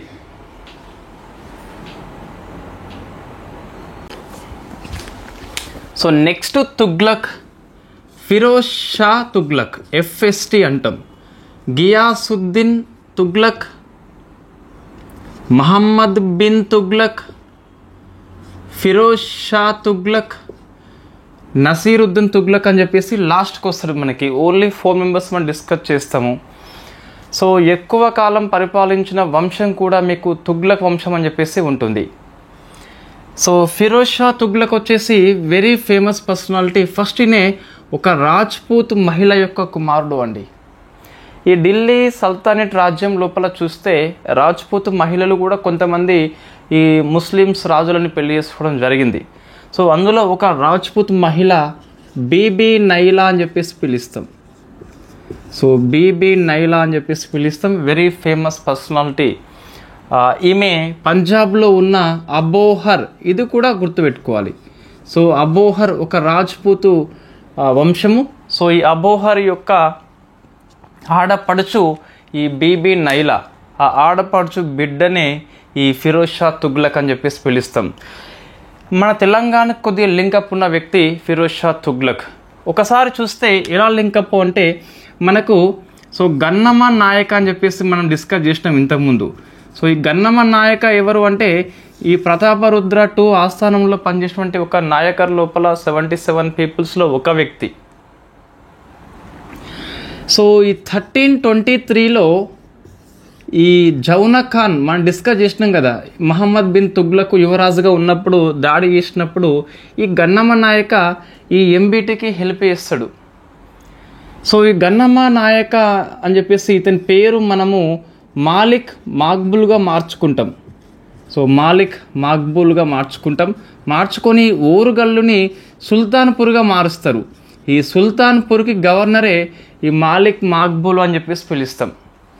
తర్వాత ఈ ఫిరోజ్ షా తుగ్లక్ ఈ మాలిక్ మాక్బుల్ గారిని సో వజీర్గా చేస్తాడు, ప్రధానమంత్రిగా చేస్తాడు. చేసి పేరు మారుస్తాడు ఖాన్ ఈ జహన్. సో ఖాన్ ఈ జహన్ అని చెప్పేసి పిలుస్తాం. సో ప్రపంచానికే ఖాన్ అని చెప్పేసి అర్థం వస్తుంది. సో గన్నమ్మ నాయకే కాస్త మాలిక్ మాక్బుల్గా అయిండు, మాలిక్ మాక్బుల్ కాస్త ఖాన్ ఈ జహన్గా మారిపోయిండు. కొంచెం ఈ ప్రధానమంత్రి మన తెలంగాణ వ్యక్తి కాబట్టి ఫిరోజ్ షా తుగ్లక్ని మనం ఫోకస్ చేయాలి ఎక్కువగా. సో చూస్తే కంప్లీట్గా మహమ్మద్ బిన్ తుగ్లక్ ఏమో సో ఆదర్శప్రాయుడు, స్వయంగా హిందువుల పండుగల్లో పాల్గొన్నాడు, సతీ నిషేధం కోసం కొద్ది వరకు ఎఫోర్ట్ చేస్తాడు, పూర్తిగా రద్దు చేయకపోయినా ఎఫోర్ట్ చేయడం జరిగింది. హిందువుల పట్ల సానుభూతి వైఖరి ఉంటుంది మహమ్మద్ బిన్ తుగ్లక్కి. ఇతనికి వ్యతిరేకంగా లేదా అల్లావుద్దీన్ ఖిల్జీ యొక్క రీఫార్మ్ చూస్తే ఖలీఫాని అంగీకరించలేదు, ఉలేమాల జోక్యాన్ని సహించలేదు, ఉలేమాల ఆస్తులు మొత్తం లాక్కొని వాళ్ళని తరిమాడు, రాజ్యం నుంచి మతం వేరు చేయడం జరిగింది. షరియత్ని ఫాలో కాలేదు Alauddin Khilji, very famous personality. But Firoz Shah Tughlaq చూస్తే కంప్లీట్గా అల్లావుద్దీన్ ఖిల్జీకి వ్యతిరేకమండి. సో నాకు ఖలీఫా కావాలని చెప్పేసి ఖలీఫా గుర్తింపు పొందిన 3వ సుల్తాన్ అని చెప్పేసి పిలుస్తాం. సో మీకేంటి ఇక్కడ మనం రీఫార్మ్ చూస్తే డైరెక్ట్ మనం రీఫార్మ్స్లోకి వెళ్ళిపోతాం, ఎప్పుడైనా సరే ప్రశ్న అక్కడనే వస్తుంది కాబట్టి. సో ఖలీఫాని అంగీకరించాడు, ఖలీఫా నుంచి మీకు సో మన్సూర్ను కూడా పొందడం జరిగింది. ఇన్ఫ్యాక్ట్ ఫస్ట్ సుల్తాన్ చూస్తే మీకు ఇల్టుట్మిష్, సెకండ్ ఏమో మహమ్మద్ బిన్ తుగ్లక్. ఖలీఫా యొక్క ఆమోదం తీసుకున్నప్పటికీ సో పరమత సహనం పాటించాడు. ఈ ఖలీఫా మన్సూర్ తీసుకున్న ఫిరోజ్ షా తుగ్లక్ పరమత సహనం పాటించలేదు, కంప్లీట్గా ముస్లిం సనాతనవాదిగా పిలుస్తాం. ఈయనే ఉలేమాలకి సో మరొకసారి ఈ పరిపాలన విషయంలో జోక్యం చేసుకునే అవకాశం కల్పించిండు. ఇక్తా సిస్టమ్ని మళ్ళీ తీసుకొచ్చిండు. ఇక్తాని మళ్ళీ తీసుకొచ్చిన వ్యక్తి ఫిరోజ్ షా తుగ్లక్ అని చెప్పేసి పిలుస్తాం. సో ఈయన ఈ షరియత్ ప్రకారం పరిపాలన చేసిండు, ముస్లింల యొక్క లా షరియత్ ప్రకారం పరిపాలన చేయడం జరిగింది. మొత్తం మీద అంతవరకు ఉన్న 28 ట్యాక్సెస్ ఉంటాయి. సో వాటిని రద్దు చేసి షరియత్లో ఉన్న 4 ట్యాక్సెస్ మాత్రం తీసుకొచ్చాడు. సో ప్రశ్న వస్తుంది ఎన్ని రద్దు అని చెప్పేసి వస్తుంది. 28 ట్యాక్సెస్ని రద్దు చేసి ఒక 4 తీసుకొచ్చాడు. ఆ 4 ట్యాక్సెస్ మీకు మ్యాచింగ్ పర్పస్ వస్తుంది, తప్పుగా మ్యాచింగ్ చేయబడిందని చెప్పేసి గుర్తించమని ప్రశ్న వస్తుంది. కాబట్టి మనం ఒకసారి చూసుకోవాలి 4 ట్యాక్సెస్ ఏంటని చెప్పేసి. ఈ 4 ట్యాక్సెస్ని ఇస్లాం యొక్క షరియత్లా అనేది ఆమోదించింది. సో షరియత్ ప్రకారం పరిపాలన చేసిండు, ఇక్తా తిరిగి స్టార్ట్ చేసిండు, ఉలేమాల జోక్యము తీసుకున్నాడు, ఖలీఫాని కూడా ఒప్పుకున్నాడు, మన్సూర్ కూడా తీసుకోవడం జరిగింది. సో 4 ట్యాక్సెస్ ఫస్ట్ చూస్తే మీకు తెలుసు, ఒకటి సో జిజియా ట్యాక్స్ అని చెప్పేసి పిలుస్తాం. ఇన్ఫ్యాక్టు సో జిజియా ట్యాక్స్. సో ఇది మనం ఇంత డిస్కస్ చేసినాం కదా. ఫస్ట్ కుతుబుద్దీన్ ఐబక్ స్టార్ట్ చేస్తాడండి భారతదేశం లోపల, ఈయన కాదు. కొన్ని పుస్తకాల లోపల ఎఫ్ఎస్టీ అని చెప్పేసి ఇస్తారు, బట్ తప్పు అది.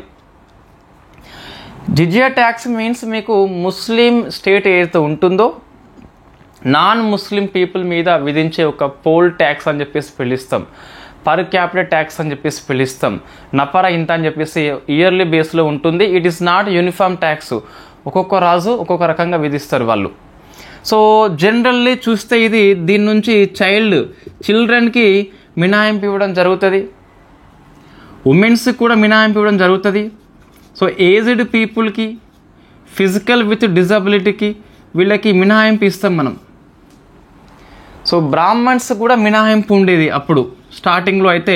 సో బ్రాహ్మణ్స్ కూడా మినహాయింపు ఉండేది. అయితే very first time Firoz Shah Tughlaq Brahmans మీద కూడా ఈ జిజియా ట్యాక్స్ని విధించడం జరిగింది, కాబట్టి అది వెరీ ఫేమస్. సో బ్రాహ్మణ్స్ మీద జిజియా ట్యాక్స్ని ఫస్ట్ టైం అంటే ఫిరోజ్ షా తుగ్లక్ అని చెప్పేసి వస్తుంది. సో జిజియా ట్యాక్స్ ఫస్ట్ కాదండి, అయితే మీకు 700 ఇయర్లోనే అరబ్బులు అని చెప్పేసి ఒకటి మీకు ఒక పాయింట్ పుస్తకాల్లో ఉంటుంది. బట్ మీకు సోర్సు పర్టికులర్గా లేదు, దానికి ప్రూఫ్ అంటే ఇక్కడ ఏమీ లేదు. బట్ మీకు కుతుబుద్దీన్ ఐబక్ యొక్క ప్రూఫ్ మనకు కనిపిస్తుంది. సో ఫస్ట్ టైం భారతదేశం లోపల జిజియా ట్యాక్స్ అంటే మనకు కుతుబుద్దీన్ ఐబకే వస్తాడు.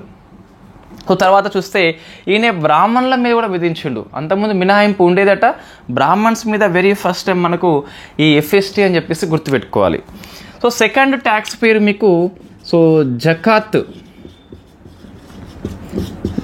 అని చెప్పేసి పిలుస్తాం. ఇది చారిటీ అండి. ముస్లిం యొక్క ప్రాపర్టీ లోపల సుమారుగా 2.5% ముస్లిం యొక్క పూర్ పీపుల్కి దానం చేయాలి. సో ఇది charity of the Muslims for the ముస్లింల కొరకు దానం చేస్తారు. 2.5 అని చెప్పేసి మీకు అక్కడ ఖురాన్లో కనిపిస్తుంది. సో జకాత్ మీన్స్ మనం దానం అని చెప్పేసి పిలుస్తాం. చారిటీ పర్పస్ 2.5 ప్రాపర్టీలో వాళ్ళు దానం చేయాల్సిందే. నెక్స్ట్ థర్డ్ది so kharaj. It is kharaj. So kharaj అని చెప్పేసి పిలుస్తాం. ఈ ఖరజ్ అంటే ఏమొస్తుంది అంటే ల్యాండ్ రెవెన్యూ ట్యాక్స్ అని చెప్పేసి వస్తుంది. అంటే శిస్తు పన్ను. సో భూమి శిస్తు అని చెప్పేసి చెప్పొచ్చు, ల్యాండ్ ట్యాక్స్ అని చెప్పేసి చెప్పొచ్చు. ఎంత ఉన్నది అంటే ఇది సుమారుగా 1/10 వంతు. సో 1/10 మనకి ఇది వెరీ ఫేమస్ క్వశ్చన్ ఇంతకుముందు వచ్చింది. సో ఖరజ్ ట్యాక్స్ అని చెప్పేసి 1/10 ఉంటుంది, 1/10 అని చెప్పేసి. ఫోర్త్ది ఇది ట్యాక్స్ ఏం కాదు కానీ రాజు యొక్క మరొక ఆదాయ మార్గం. ఇట్ ఈస్ నాట్ ట్యాక్స్ వాస్తవంగా, బట్ ఇది షరియా మనకి షరియతు దీన్ని అనుమతించింది. దీన్ని సో KHAMS అంటే దీన్ని కామ్స్ అని చెప్పేసి చదువుకోవాలి. తెలుగు మీడియం పుస్తకాల్లో తెలుగు అకాడమీతో సహా డిగ్రీ పుస్తకంతో సహా మీకు కూమ్స్ అని చెప్పేసి కనిపిస్తుంది. సో రెండు ఒకటే మీకు. సో కామ్స్ అంటే ఒక రాజ్యం మీద దండెత్తినప్పుడు విజయం సాధిస్తే మనకు కొంత డబ్బు వస్తుంది కదా, దాన్ని మనం బూటీ అని చెప్పేసి పిలుస్తాం. So booty of the war అండి. బూటీ ఆఫ్ ది వార్ అంటే నువ్వు యుద్ధంలో గెలుపొందితే ఆ రాజ్యం యొక్క ఆస్తులని కొన్ని వస్తుందని లూటీ అని చెప్పేసి చెప్పొద్దు. సో బూటీ అంటే BOOTY అని చెప్పేసి ఇంగ్లీష్ వాళ్ళకి పనికి వస్తుంది ఆ వర్డ్, తెలుగు వాళ్ళకి అవసరం లేదు. సో మీకు కామ్స్ అని చెప్పేసి గుర్తుపెట్టుకోవాలి తెలుగు వాళ్ళు, బూటీ అని చెప్పేసి వద్దు. సో ఈ యుద్ధం లోపల విజయం సాధిస్తే కొంత భాగం వస్తుంది, అందులో 1/5 రాజుకు వస్తుందండి. సో 1/5 వచ్చేసి రాజుకు వస్తుంది. అంటే సుమారుగా 20% అనేది రాజుకు వస్తుంది, రాజ్యానికి వస్తుంది. మిగతా 4/5 దీన్ని గనియా అంటాం. సో గనియర్లు ఎవరు అని చెప్పేసి డైలాగ్ ఉంటుంది మనకి. సలార్ సినిమాలో చూస్తే మీకు గనియర్లు అని చెప్పేసి వినిపిస్తుంది. సో గనియా అని చెప్పేసి పిలుస్తాం. సో గనియా అంటే 4/5 అని చెప్పేసి 80% గోస్ టు ఆర్మీ. సో దీన్ని తీసుకొచ్చింది ఎవరు అంటే ఫిరోజ్ షా తుగ్లక్. అంటే ఆర్మీ యొక్క సంక్షేమం కోసం చాలా బాగా కృషి చేస్తాడు. ఇక్తాలని ఇచ్చిండు, దాంతోపాటు గనియా కూడా ఇస్తాడు. సో 4 ట్యాక్సెస్ అండి. అయితే ఇంకొక ట్యాక్సెస్ వేరే ఉంటుంది, ఇది షరియతులో లేకున్నా విధించాడు. దాని పేరు షెర్బ్ అని చెప్పేసి పిలుస్తాం. సో షెర్బ్ అని చెప్పేసి పిలుస్తాం. అయితే మనకు కొన్ని ఫేమస్ పుస్తకాల్లో ఇన్ఫ్యాక్ట్ ఈ ట్యాక్స్ని ఇక్కడ కల్పిస్తారు, but it's not in Shariat అండి. సో షెర్బ్ ట్యాక్సెస్ అంటే మీకు ఈ దాన్ని ఏమంటాం ఇరిగేషన్ ట్యాక్స్ అని చెప్పేసి పిలుస్తాం. It is irrigation tax. So నీటిపారుదల విషయంలో ఇతను ఎక్కువ కాలువలు తవ్విండు. సో కెనాల్స్ బాగా తవ్విండు. మొత్తం 4 ఫేమస్ ఉంటాయి, మనం డిస్కస్ చేద్దాం ఇక్కడ వ్యవసాయం లోపల అక్కడ వస్తుంది. సో అప్పుడు తవ్విండు కాబట్టి ఖర్చు అవుతుంది. ఖర్చు అయినప్పుడు కంపల్సరీ ప్రజల మీద భారం వేయాల్సిందే ట్యాక్స్ అని చెప్పేసి. 4 లేకపోయినా ఈ షెర్బ్ అని చెప్పేసి ఒక అదనపు పన్నుని విధిస్తాడు. It is first irrigation tax అని చెప్పి చెప్పొచ్చు. Irrigation so father of the Indian ఇరిగేషన్గా ఫిరోజ్ షా తుగ్లక్ని మనం కీర్తిస్తాం. వై? బికాస్ కాలువల తవ్వకం చేసిన ఎక్కువ వ్యక్తి ఫిరోజ్ షా కాబట్టి. సో 4 ఫేమస్ కాలువలు ఉంటాయి కాబట్టి ఈయనను మనము ఫాదర్ ఆఫ్ ది ఇండియన్ ఇరిగేషన్గా కీర్తిస్తాము. ఇవి ట్యాక్స్ రీఫార్మ్స్ అండి. సో ఫస్ట్ చూస్తే మీకు ఖలీఫా అనుమతి తీసుకున్నాడు, ఉలేమాల జోక్యం తీసుకున్నాడు, ఇక్తా వ్యవస్థ తిరిగి స్టార్ట్ చేసిండు. షరియత్ ప్రకారము 28 ట్యాక్సెస్ని రద్దు చేసి 4 ట్యాక్స్ తీసుకొచ్చాడు. జిజియా అంటాము. చైల్డ్కి మినహాయింపు ఇచ్చినాము, ఉమెన్కి ఇచ్చినాము, దివ్యాంగులకు ఇచ్చినాము, రోగులకు ఇచ్చినాము, బ్రాహ్మణ్స్ కూడా ఒకప్పుడు ఇచ్చినాము, ఆ బ్రాహ్మణ్స్ మీద వాళ్ళకెందుకు మినాయింపు అని చెప్పేసి, వాళ్ళు కోస్తే రక్తమే వస్తుందని చెప్పేసి సో వీళ్ళ మీద విధించిన ఫస్ట్ వ్యక్తి ఫిరోజ్ షా తుగ్లక్. జకాత్ అంటాం, ఈ ముస్లిం యొక్క ప్రాపర్టీలో 2.5 వాళ్ళు దానంగా ఇచ్చేయాలి ముస్లిమ్స్కి. ఖరజ్ అంటాం, సో ల్యాండ్ రెవెన్యూ ట్యాక్స్ మొత్తం ఎంత ఉత్పత్తి అయిందో అందులో 1/10 అని చెప్పేసి పిలుస్తాం. నెక్స్ట్ ఖామ్స్ అంటాం, సో ఇది ఈ వార్ లోపల మనకి బూటీ అని చెప్పేసి పిలుస్తాం. అందులో 1/5 రాజ్యానికి రాజుకు పోతే 4/5 అని చెప్పేసి సైన్యానికి పోతే దాన్ని ఘనియా అని చెప్పేసి పిలుస్తాం. సో ఇవన్నీ మీకు ఇది ఈ ఫిరోజ్ షా గురించి మీకు వచ్చినటువంటి అంశాలు. సో నెక్స్ట్ ఈయన రిలీజియస్ పాలసీ చూస్తే ఇంతకుముందు చెప్పినట్టుగా ఖలీఫా కావచ్చు, ఉలేమాలు కావచ్చు, ఇక్తా కావచ్చు, అన్నింటిని తిరిగి స్టార్ట్ చేయడం జరిగింది. నెక్స్ట్ అంటే ఉలేమాలకు ఎక్కువ ఇంపార్టెన్స్ ఇచ్చిండు. ముస్లింల మత గురువులు అని చెప్పేసి పిలుస్తాం, సో పురోహితులు అని చెప్పేసి పిలుస్తాం. వీళ్ళను అక్బర్ అయితే 10,000 కిలోమీటర్స్ దూరము తరిమి కొట్టిండండి ఈ మత గురువులందరినీ, వీళ్ళు పుక్కిటికి మేపుతున్నా అని చెప్పేసి. సో మనం అక్బర్లో డిస్కస్ చేస్తాము. వెరీ ఫేమస్ అక్బర్, చాలా వాటికి ఫేమస్, రైట్. సో ఈయన ఒక రిలీజియస్ పాలసీ చూస్తే సనాతన ముస్లిం అంటాం కంప్లీట్గా. ఔరంగజేబ్ ఎట్లనో ఈయన కూడా అట్లనే. సో సనాతన ముస్లిం, మొత్తము ఇస్లాం భావాలు ఎక్కువ ఉంటాయి ఇతనికి. ఐ మీన్ లోపల ఇన్ఫ్యాక్ట్ పరమత సహనాన్ని ఇతను పాటించాడు. సో నా మతమే గొప్ప అని చెప్పేసి కాన్సెప్ట్ వస్తుంది. అందుకోసము హిందూ టెంపుల్స్ మీద అటాక్ చేసిన వ్యక్తి అండి. సో హిందూ టెంపుల్స్ గుర్తుపెట్టుకోవాలి. ఒకటేమో హిమాచల్ ప్రదేశ్లో ఉన్న కాంగ్రా లోయ అని చెప్పేసి ఉంటుంది కదా, సో కాంగ్రా అని చెప్పేసి పిలుస్తాం. ఇక్కడ జ్వాలాముఖి ఆలయం ఉంటుంది. ఇవన్నీ తెలుగు వర్డ్స్, ఇంగ్లీష్ వర్డ్స్ సేమే అండి. సో జ్వాలాముఖి ఆలయం ఉంటుంది. ఈ జ్వాలాముఖి ఆలయాన్ని ధ్వంసం చేసిన వ్యక్తి ఫిరోజ్ షా తుగ్లక్. ఈ జ్వాలాముఖి ఆలయంలో సాంస్క్రిట్ లిటరేచర్ ఉంటుంది. సుమారుగా 1300 గ్రంథాలు ఉంటాయండి. సో ఈ గ్రంథాలని ఇన్ఫ్యాక్ట్ ఇవన్నీ సాంస్క్రిట్, ఇవన్నీ సో సంస్కృత భాషలో ఉన్న గ్రంథాలన్నింటినీ కూడా సో పర్షియన్ భాషలోకి తర్జుమా చేయించడం జరిగింది. ఆ చేసిన స్కాలర్ పేరు ఎగ్జామ్లో వస్తుంది. వై? బికాజ్ అన్ని గ్రంథాలు కాబట్టి సాంస్క్రిట్ నుంచి పర్షియన్ భాషలోకి కాబట్టి మనం గుర్తుపెట్టుకోవాలి. సో ఆయన పేరు అజీజుద్దీన్ ఖాన్ అని చెప్పేసి పిలుస్తాం. సో అజీజుద్దీన్, నేను ఇంగ్లీష్లో కూడా రాసిన నౌన్సే కాబట్టి ఇక్కడ రాయట్లే, కానీ నోట్స్ లోపల మీకు కొంచెం క్రిటికల్గా ఉన్న నౌన్స్ కూడా 2 భాషలు ఇవ్వడం జరిగింది అభ్యర్థుల యొక్క ఉపయోగం కోసం అని చెప్పేసి, రైట్. సో ఈయన రాసిన పుస్తకం పేరు మనం గుర్తుపెట్టుకోవాలి. సో దలాలై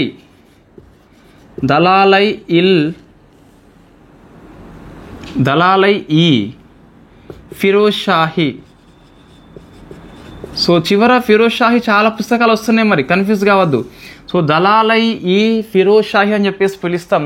అజీజుద్దీన్ ఖాన్ యొక్క పుస్తకము. ఈ పుస్తకం ఏంటి? జ్వాలాముఖి ఆలయంలో దొరికిన 1300 గ్రంథాలు, అవన్నీ సాంస్క్రిట్లో ఉన్నాయి. సాంస్క్రిట్ గ్రంథాలను కంప్లీట్గా తర్జుమా చేసిన వ్యక్తి అజీజుద్దీన్ ఖాన్ అని చెప్పేసి పిలుస్తాం. 2వ టెంపుల్ ధ్వంసం చేసిండు, అది పూరిలో ఉన్నటువంటి జగన్నాథ టెంపుల్. ఇన్ఫ్యాక్ట్ మనకు ఈరోజు జగన్నాథ యాత్ర స్టార్ట్ అవుతుంది కాబట్టి సో ప్రభుత్వ పాఠశాలలకు సెలవు ఇవ్వడం జరిగింది. ఇన్ఫ్యాక్ట్ హిందూ పండగ, రైట్. సో ఇది కొంచెం మీకు ఇక్కడ హిస్టరీ పరంగా చూస్తే ఇది అంతా మనము కరెంట్ అఫైర్స్లో డిస్కస్ చేద్దాం. సో ఇది కరెంట్ అఫైర్స్లో లేదు కాబట్టి జ్వాలాముఖి అంటే మీకు ఈ సతీదేవి అని చెప్పేసి ఉంటుంది. ఆమెను చంపినప్పుడు 51 ముక్కలు 51 ప్రదేశాల్లో పడతాయి. ఆమె నాలుక వెళ్ళి ఈ కాంగ్రా ప్రాంతంలో పడింది. ఆ లోయలో పడిన నాలుకని జ్వాలాముఖి ఆలయంగా, అంటే మొత్తం 51 శక్తి పీఠాలు ఉంటాయి. ఒక శక్తి పీఠము నాలుక అని చెప్పేసి అది ఈ జ్వాలాముఖి ఆలయం అని చెప్పేసి మనకు స్టోరీ హిందూ పురాణాలు చెప్తున్నాయి. స్టోరీస్ చాలా ఎక్సలెంట్గా ఉంటాయి, వాటిని నమ్మబుద్దే కాదు వాస్తవంగా. సో మనిషి ప్రాణం పోయినాక ఇవే మనం భగవంతుడు నమ్మాలంటే కొద్ది వరకు నమ్మాలి, కానీ ఇవి కొన్ని మరీ అతిశయోక్తిగా ఉంటాయి. 51 ముక్కలు చేస్తే ప్రాణం పోతుంది, ఆ ముక్క ఇంకో ఆలయంగా పుట్టడం ఇది తప్పు, చాలా పెద్ద తప్పు ఇది, రైట్. అంటే ఎస్, నమ్మే వాళ్ళకి నమ్మొచ్చు, వాళ్ళకి మానసిక బలాన్ని ఇస్తుంది, అంతవరకు ఓకే, మరీ పిచ్చి అనేది ఉండొద్దు, రైట్. ఇది మీకు రిలీజియస్ పాలసీ అని చెప్పేసి పిలుస్తాం. సో ఇది ఇప్పుడు మనం ఇంతవరకు ఏం చేసినామంటే ఫిరోజ్ షా తుగ్లక్ గురించి చూసుకున్నాం. ఆయనే ఒక రాజ్పూత్ మహిళ యొక్క బిడ్డ. ఇటువంటి ఎగ్జామ్లో వస్తాయండి.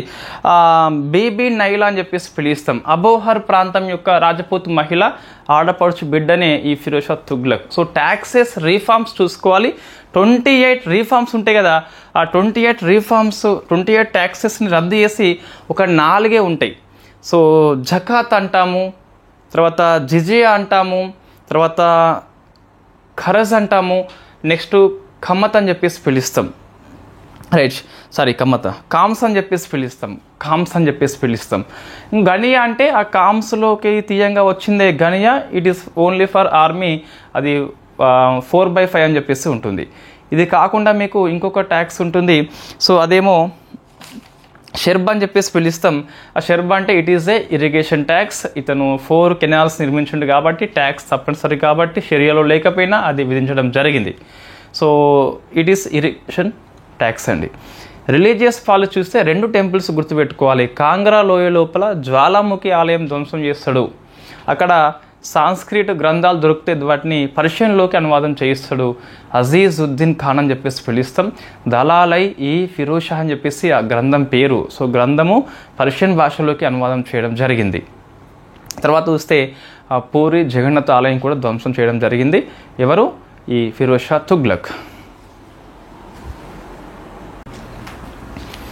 సో నెక్స్ట్ మనకి ఫిరోజ్ షా యొక్క వ్యవసాయము రీఫార్మ్స్ ఏముందని చెప్పి చూద్దాం. సో 4 కెనాల్స్ తవ్విండు. వెరీ ఫేమస్ పర్సనాలిటీ కెనాల్స్ విషయం లోపల. సో ఇతన్ని ఫాదర్ ఆఫ్ ఇండియన్ ఇరిగేషన్గా పిలుస్తాం.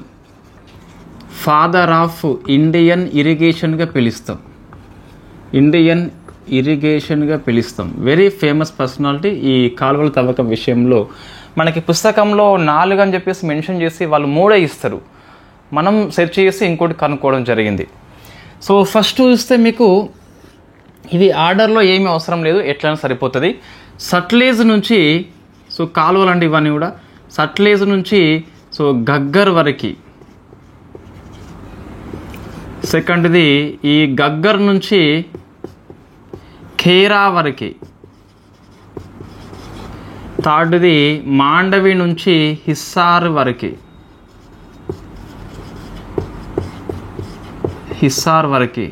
ఫోర్త్ది జమునా నుంచి ఫిరోజాబాద్ వరకు. ఫిరోజాబాద్ మనకి బ్యాంగిల్స్కి ఫేమస్. సో క్యాపిటల్ ఆఫ్ బ్యాంగిల్స్కి పిలుస్తాం, లేదా గ్లాస్ పరిశ్రమకి ఫేమస్ ఫిరోజాబాద్ ఫ్రమ్ యూపీ అని చెప్పేసి ఉంటుంది. సో ఇవి 4 గుర్తుపెట్టుకోవాలి కంపల్సరీ. ఇది ఒకటి లేదండి. సో ఈ 3 అయితే మన పుస్తకాల్లో ఉన్నాయి. సట్లేజ్ నుంచి గగ్గర్ వరకు అని చెప్పేసి పిలుస్తాం, మాండవి నుంచి హిస్సార్ వరకు, జమునా నుంచి ఫిరోజాబాద్ వరకు, తర్వాత గగ్గర్ నుంచి ఖీరా అని చెప్పేసి 4వది పుస్తకంలో లేదు, అంతగా అవసరం లేదు. ఈ 3 మైండ్లో పెట్టుకోండి. సో 4 కెనాల్స్ వెరీ ఫేమస్ కాబట్టి ఫిరోజ్ షా తుగ్లక్ని ఫాదర్ ఆఫ్ ది ఇండియన్ ఇరిగేషన్గా మనం కీర్తించడం జరుగుతుంది. సో నెక్స్ట్ చూస్తే ఇతను హార్టికల్చర్ని డెవలప్మెంట్ చేస్తాడు. సో హార్టికల్చర్ అంటే ఉద్యానవన పంటలు అని చెప్పేసి మేబీ ఫస్ట్ సుల్తాన్ అయి ఉండొచ్చు. ఇంకా డ్రిప్ ఇరిగేషన్ని కూడా అదే టైం లోపల తీసుకొస్తాడు. సో డ్రిప్ ఇరిగేషన్ బిందు సేద్యం అని చెప్పేసి పిలుస్తాం. హార్టికల్చర్ లోపల మనం ఎక్కువ ఉపయోగిస్తాం. సో ఇది వెరీ ఫేమస్ స్కీమ్ అండి. అప్పుడే బిందు సేద్యం కూడా వచ్చింది. సో కాబట్టి మనము ఫాదర్గా పిలుస్తాం. సో నెక్స్ట్ ఈ తక్కావి లోన్స్ మనం డిస్కస్ చేసినాం కదా. మహమ్మద్ బిన్ తుగ్లక్ స్టార్ట్ చేసిండు తక్కావి లోన్స్ అని చెప్పేసి. ఆ లోన్స్ ఎక్కువైనప్పుడు రైతుల క్షేమం కోసం చెప్పేసి వీటిని రద్దు చేసిన వ్యక్తి అండి. సో రద్దు చేసిన వ్యక్తి ఎవరు అంటే మన ఫిరోజ్ షా తుగ్లక్ అండి. ఇంకా సెరికల్చర్ని వెరీ ఫస్ట్ టైం తీసుకొచ్చాడు. సో సెరికల్చర్ని కూడా ఫస్ట్ టైం అండి. సో మీకు హార్టికల్చర్ ఫస్ట్ టైమే, సెరికల్చర్ ఫస్ట్ టైమే, డ్రిప్ ఇరిగేషన్ ఫస్ట్ టైమే. తక్కావి లోన్స్ రద్దు చేసిన వ్యక్తి. లోన్స్ ఇవ్వకుండా కాదు, ఇచ్చిన లోన్స్ ఎక్కువైనప్పుడు ఈ వెల్ఫేర్ స్కీమ్స్లో భాగంగా రుణాలు మాఫీ చేసిన వ్యక్తి మన ఫిరోజ్ షా తుగ్లక్. రేవంత్ రెడ్డి మొన్న మన సీఎం గారు మాఫీ చేసిండు, తుగ్లక్ కూడా మాఫీ చేయడం జరిగింది. ఇదే మనకి వ్యవసాయం రంగం లోపల రీఫార్మ్స్ అండి. సో నెక్స్ట్ ఈయన గురించి చూస్తే ఇంకా వెల్ఫేర్ స్కీమ్స్ చాలా ఉంటాయి. సో ఈయన వెల్ఫేర్ స్కీమ్స్కి ఫేమస్. ఎవరు? ఈ ఫిరోజ్ షా తుగ్లక్. అన్నీ మంచిగా ఉన్నాయి కదా అంటే, బట్ సైనిక పరంగా బలహీనత ఎక్కువ ఉన్నది కాబట్టి ఎక్కువ రోజులు పరిపాలన చేసినప్పటికీ విజయాల పరంగా చూస్తే వెల్ఫేర్ పరంగా ఓకే, కానీ సైనిక విజయాల పరంగా చూస్తే బలహీనంగా అయిపోతుంది.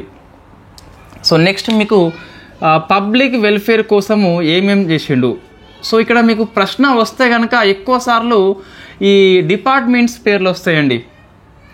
సో ఫస్ట్ ఈ పేదరికంలో ఉన్న అమ్మాయిల యొక్క పెళ్ళిళ్ళ కోసం కావచ్చు, ఇన్ఫ్యాక్ట్ ఇంకేమన్నా ఉంటే దాన ధర్మాల కోసం అని చెప్పేసి ఒక డిపార్ట్మెంట్ స్థాపిస్తారు. దాని పేరు దివాన్ ఈ ఖైరత్ అని చెప్పేసి పిలుస్తాం.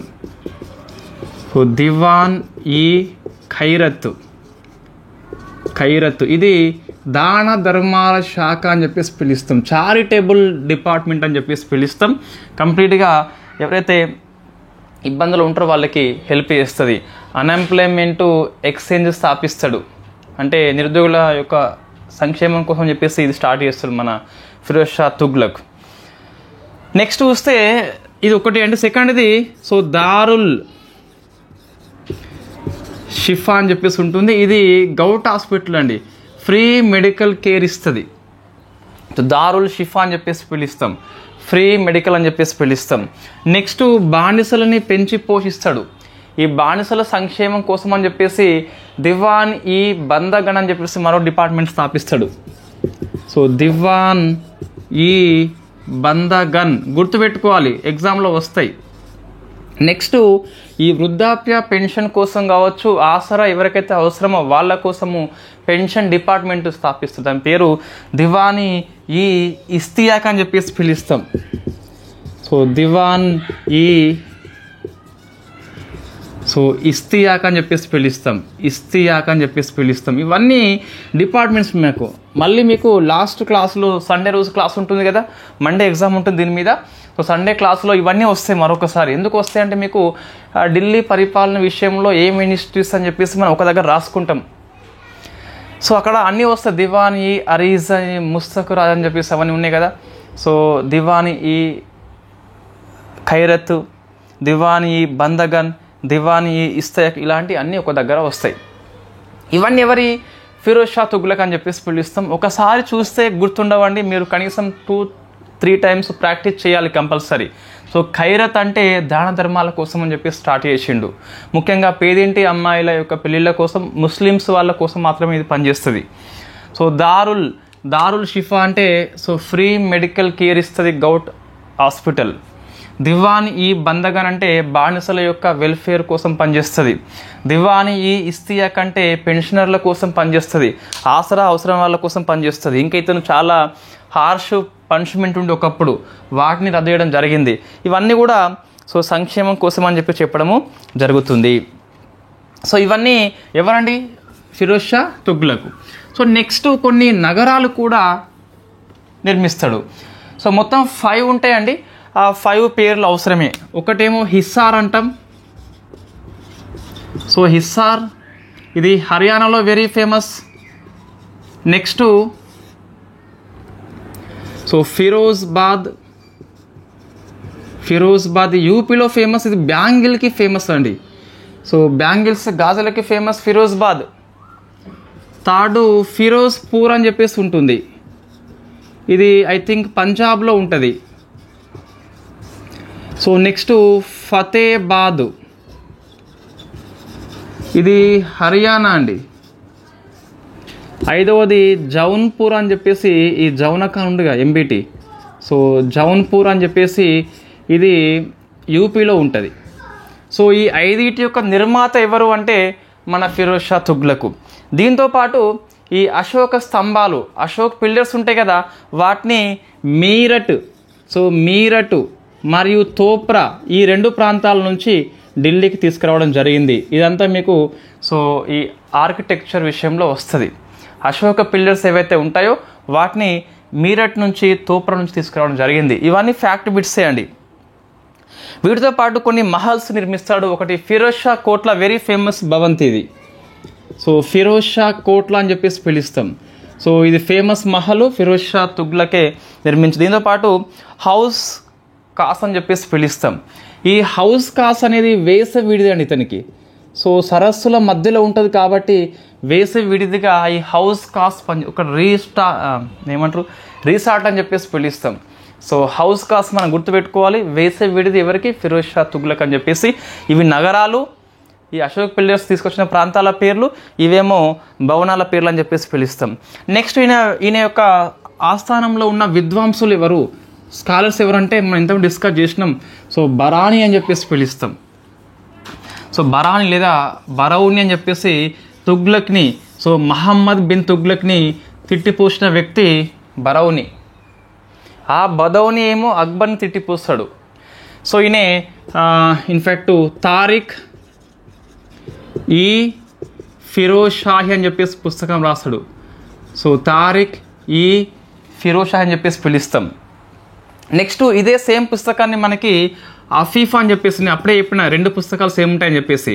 సో అఫీఫా అని చెప్పేసి మరొక వ్యక్తి రాస్తాడు. సో దీంతో పాటు ఈయన ఆస్థానం లోపల మరొక వ్యక్తి ఇసామి అని చెప్పేస్తున్నాడు. ఇది కూడా మనం డిస్కస్ చేసినామండి ఆల్రెడీ. ఇక్కడ ఈ ఎంబీటీ విషయంలో డిస్కస్ చేసినాం మనం. ఇసామి పుస్తకము ఫతా అస్ సలాతిన్ అని చెప్పేసి పిలుస్తాం. సో ఫతా అస్ సలాటిన్ అన్నీ గుర్తుపెట్టుకోవాలి కంపల్సరీ. సో కనీసం చూస్తే ఐడెంటిఫై చేయాలి. ఇది కూడా తారిక్ ఈ ఫిరోజ్ షా అని చెప్పేసి పిలుస్తాం. ఇవి ముగ్గురు కాకుండా స్వయంగా ఈ ఫిరోజ్ షా తుగ్లక్ కూడా కవి అండి. ఈయన బయోగ్రఫీ ఈయన రాస్తాడు. సో బయోగ్రఫీ రాసిన వ్యక్తి ఫస్ట్ తన మేబీ కావచ్చు. సో ఈ పుస్తకం పేరు ఫుతుహత్ ఈ ఫిరోజ్ షాహి. సో ఫుతుహత్ ఈ ఫిరోజ్ షాహి అని చెప్పేసి పిలుస్తాం. సో ఫిరోజ్ షాహి అని చెప్పేసి పిలుస్తాం. షాహి అని చెప్పేసి పిలుస్తాం. సో అన్నీ ఫిరోజ్ షాహీలో ఉన్నాయి, మరి కన్ఫ్యూజ్ కావద్దు. ఇంతకుముందు మనకి ఈ కాంగ్రా లోయ ఉంది కదా, ఇక్కడ జ్వాలాముఖి ఆలయం ఉంటుంది. ఈ జ్వాలాముఖి ఆలయం 1300 సాంస్కృతిక పుస్తకాలు దొరికితే పర్షియన్ భాషలోకి అజీజుద్దీన్, సో ఆయన రాసిన పుస్తకం పేరు దలాలై ఈ ఫిరోజ్ షాహి. అది వేరు, ఇది వేరు మళ్ళీ. సో ఇది ఫిరోజ్ షాహే. ఈ 2 పుస్తకాలు సేమే. వాస్తవంగా వాళ్ళు రాసిన కాలం మాత్రం వేరు, కానీ 2 పుస్తకాలు సేమే. ఒకరు ముందు ఒకరు వెనుక కావచ్చు. మొత్తం మీద నేను మళ్ళీ చూసిన 2 పుస్తకాలు సేమే ఉన్నాయి, పాయింట్స్తో సహా సేమే ఉన్నాయి. రైట్, ఇప్పుడు ఏమంటూ నేను ఇవన్నీ ఫిరోజ్ షాహీలో ఉన్నాయి, ఇది ఒక్కటి కాకుండా. సో మరి ఎలా గుర్తుపెట్టుకోవాలంటే జస్ట్ మీరు ప్రాక్టీస్ చేయాలి తప్పదిగా. బరౌని అఫీఫ్ చూస్తే తారిక్ ఈ ఫిరోజ్ షాహి, సో తారిక్ అని చెప్పేసి ఉన్నది. నెక్స్ట్ ఈయన యొక్క స్వీయ చరిత్ర బయోగ్రఫీ చూస్తే మనకి ఫతుహాత్ అని చెప్పేసి ఉన్నది. సో ఈ ఎవరు ఇతను, ఈ స్కాలర్ చూస్తేనేమో మనకి పర్షియన్ భాషలోకి, సో ఆయన చూస్తే దలాలై అని చెప్పేసి ఉన్నది. అంటే ఫస్ట్ వర్డ్స్ వేరున్నాయి కాబట్టి ఫస్ట్ వర్డ్స్ ఫోకస్ చేయాలి. ఫిరోజ్ షాహి ఫోకస్ చేస్తే అన్ని ఆన్సర్లు సేమ్ అయిపోతాయి. మళ్ళీ చెప్పేది మీకు అర్థమవుతుంది. ఫిరోజ్ షాహిని ఫోకస్ చేయకండి, ఆ ఫస్ట్ ఉన్న వర్డ్స్ ఫోకస్ చేయండి. ఏవి డిఫరెన్స్ ఉన్నాయి అవి ఫోకస్ చేయాలి మనము. ఈ ఇసామి ఈ అఫీఫ్ బరౌన్ అనేది 2 పుస్తకాలు సేమ్ ఉంటాయి. సో ఇట్లా మీకు కనిపిస్తుంది కల్చర్ అని చెప్పేసి పిలుస్తాం. నెక్స్ట్ ఎకనామీ చూస్తే, సో ఎకనామీ చూస్తే మీకు ఒక 2 న్యూ కాయిన్స్ వస్తాయండి. 2 న్యూ కాయిన్స్ వస్తాయి. సో వాటి పేరు ఒకటేమో ఆదా అని చెప్పేసి పిలుస్తాం, రెండవది బిక్ అని చెప్పేసి పిలుస్తాం. వీటిని ఫ్రాక్షనల్ కాయిన్స్ అంటాం. సో ఫ్రాక్షనల్ కాయిన్స్ అంటే చిల్లర అని చెప్పేసి ఉంటుంది మనకి. సో 1000 రూపాయల నోటుకి 2 500 నోట్స్ వస్తాయి కదా, అటువంటిదే ఆదా బిక్ అని చెప్పేసి పిలుస్తాం. ఇవి జిటాల్ అనే నాణానికి ఫ్రాక్షనల్ కాయిన్స్. ఒక ఆదా అంటే 50% ఆఫ్ ది జిటాల్లో మీకు సగం అని చెప్పేసి వస్తుంది. బిక్ అంటే 25% ఆఫ్ జిటాల్ 1 రూపాయి అయితే ఇది పావలా అవుతుంది. జిటాల్ 1 రూపాయి అయితే ఇది ₹0.5 అవుతుంది. 2 ఆదాలు ఇస్తే 1 జిటాల్కి ఈక్వల్ అవుతుంది. 4 బికాల్ ఈజ్ ఈక్వల్ టు 1 జిటాల్ అవుతుంది. సో మీకు ఈ నాణ్యాల పేర్లు ఒక దగ్గర రాసుకోండి. మనం జిఎస్ థీమ్స్లో చేద్దాం, ఇది మంచి టాపిక్ అయిపోతుంది.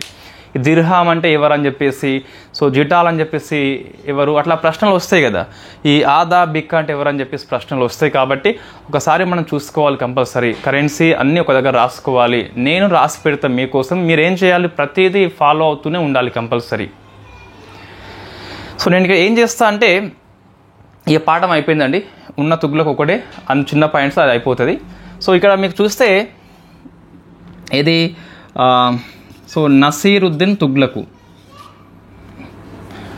5 GB అయిపోతుందా, 20 minutes ఏం లేదు, రైట్. సో నసీరుద్దీన్ తుగ్లకు చివరి తుగ్లక్ అండి ఇతను. సో 1398లో తైమూర్ దండయాత్ర చేస్తాడు. సో తైమూర్ దండయాత్ర చేసి సో ఇన్ఫ్యాక్ట్ ఇతను గుజరాత్కి పారిపోతాడు. పారిపోయాక ముల్తాన్ ప్రాంతం అని చెప్పేసి ఉంటుంది. ఆ ముల్తాన్ ప్రాంతం యొక్క గవర్నర్గా మనకి సయ్యద్ కిజ్రీ ఖాన్ అని చెప్పేసి నియమిస్తాడు. ఎవరు? తైమూరు. సో సయ్యద్ కిజ్రీ ఖాన్ అని చెప్పేసి, ఈ సయ్యద్ కిజ్రీ ఖానే సయ్యద్ వంశ స్థాపకుడు. సో దీంతో మీకు తుగ్లక్ వంశం అయిపోయింది. లాస్ట్ తుగ్లక్ గురించి మనకి ఏం లేదు, నసీరుద్దీన్ మహమ్మద్ తుగ్లక్ అని చెప్పేసి పిలుస్తాం. సో తైమూర్ దండయాత్ర సమయం లోపల రాజుగా ఉండి సో యుద్ధం చేసి ఓడిపోయి పారిపోతాడు. అక్కడ ముల్తాన్ ప్రాంతం ఉంటుంది. సో ముల్తాన్ ప్రాంతానికి గవర్నర్గా ఈ సయ్యద్ నియామకం చేస్తే సయ్యదే తర్వాత సయ్యద్ వంశాన్ని స్థాపిస్తాడు. సో మన సండే సయ్యద్ వంశం ఉంటుంది, లోడీ వంశం ఉంటుంది. ఇవి రెండు కూడా ఒక ½ an hourలో అయిపోతాయి. పెద్ద టాపిక్స్ అక్కడ ఏమీ ఉండవు కాబట్టి తొందరగా అయిపోతాయి. నెక్స్ట్ ఢిల్లీ యొక్క పరిపాలన అని చెప్పేసి ఒకసారి మనం చూస్తే సో ఈ పాఠం ఎల్లుండి 1 hour కంటే తక్కువ పాఠమే ఉంటుంది. 1 hour ఉంటే ఉండొచ్చు మీకు. ఇట్లా రాసుకోండి. నాణెము సో సుల్తాన్ ఒక టాపిక్ మనం రాసుకోవాలి. నెక్స్ట్ ఈ మంత్రిత్వ శాఖలు మీకు ఇటువైపు ఏమో డిపార్ట్మెంటు అంటే అది అగ్రికల్చరా అయితే ఇక్కడ కోహి రాసుకోవాలి. ఎవరు సుల్తాన్ ఎవరని చెప్పేసి ఇట్లా రాసుకుంటే ఏమవుతుంది, మనకు మంచిగా తులనాత్మక అధ్యయనం జరిగి ఎగ్జామ్లో మనము ప్రశ్న నేరుగా వస్తుంది. కొన్నిసార్లు ఇటువంటి అన్ని ఒక దగ్గర ఇచ్చేసి తప్పుగా మ్యాచింగ్ చేయబడింది లేదా మ్యాచింగ్ చేయమని చెప్పేసి వస్తుంది. సో డిపార్ట్మెంట్ పేరు, వీళ్ళు పెట్టిన పేరేంటి, example so revenue department Mushtaq Raj అని చెప్పేసి, సుల్తాన్ ఎవరని చెప్పేసి అట్లా అంటే డిపార్ట్మెంటు వాళ్ళు పెట్టిన నేము సుల్తాన్ పేరు రాసుకుంటే ఒక దగ్గర గుర్తుంటుంది. రైట్, ఇది మనకు తుగ్లక్ వంశం గురించి సంపూర్ణమైన విశ్లేషణ. సో మనం సండే మరికొక 2 వంశాలు అయిపోతే ఈ ఢిల్లీ సల్తనట్ పాఠం సంపూర్ణ. నెక్స్ట్ వీక్లో మీకు వెరీ ఫేమస్ మొఘల్స్ మొత్తం 1 weekలో అయిపోతుంది. 3 daysలో మీకు ఎప్పుడైనా సరే బుధ శుక్ర ఆదివారం ఉంటుంది. సో 3 రోజుల్లో మీకు మొఘల్స్ అయిపోతుంది. Thank you very much.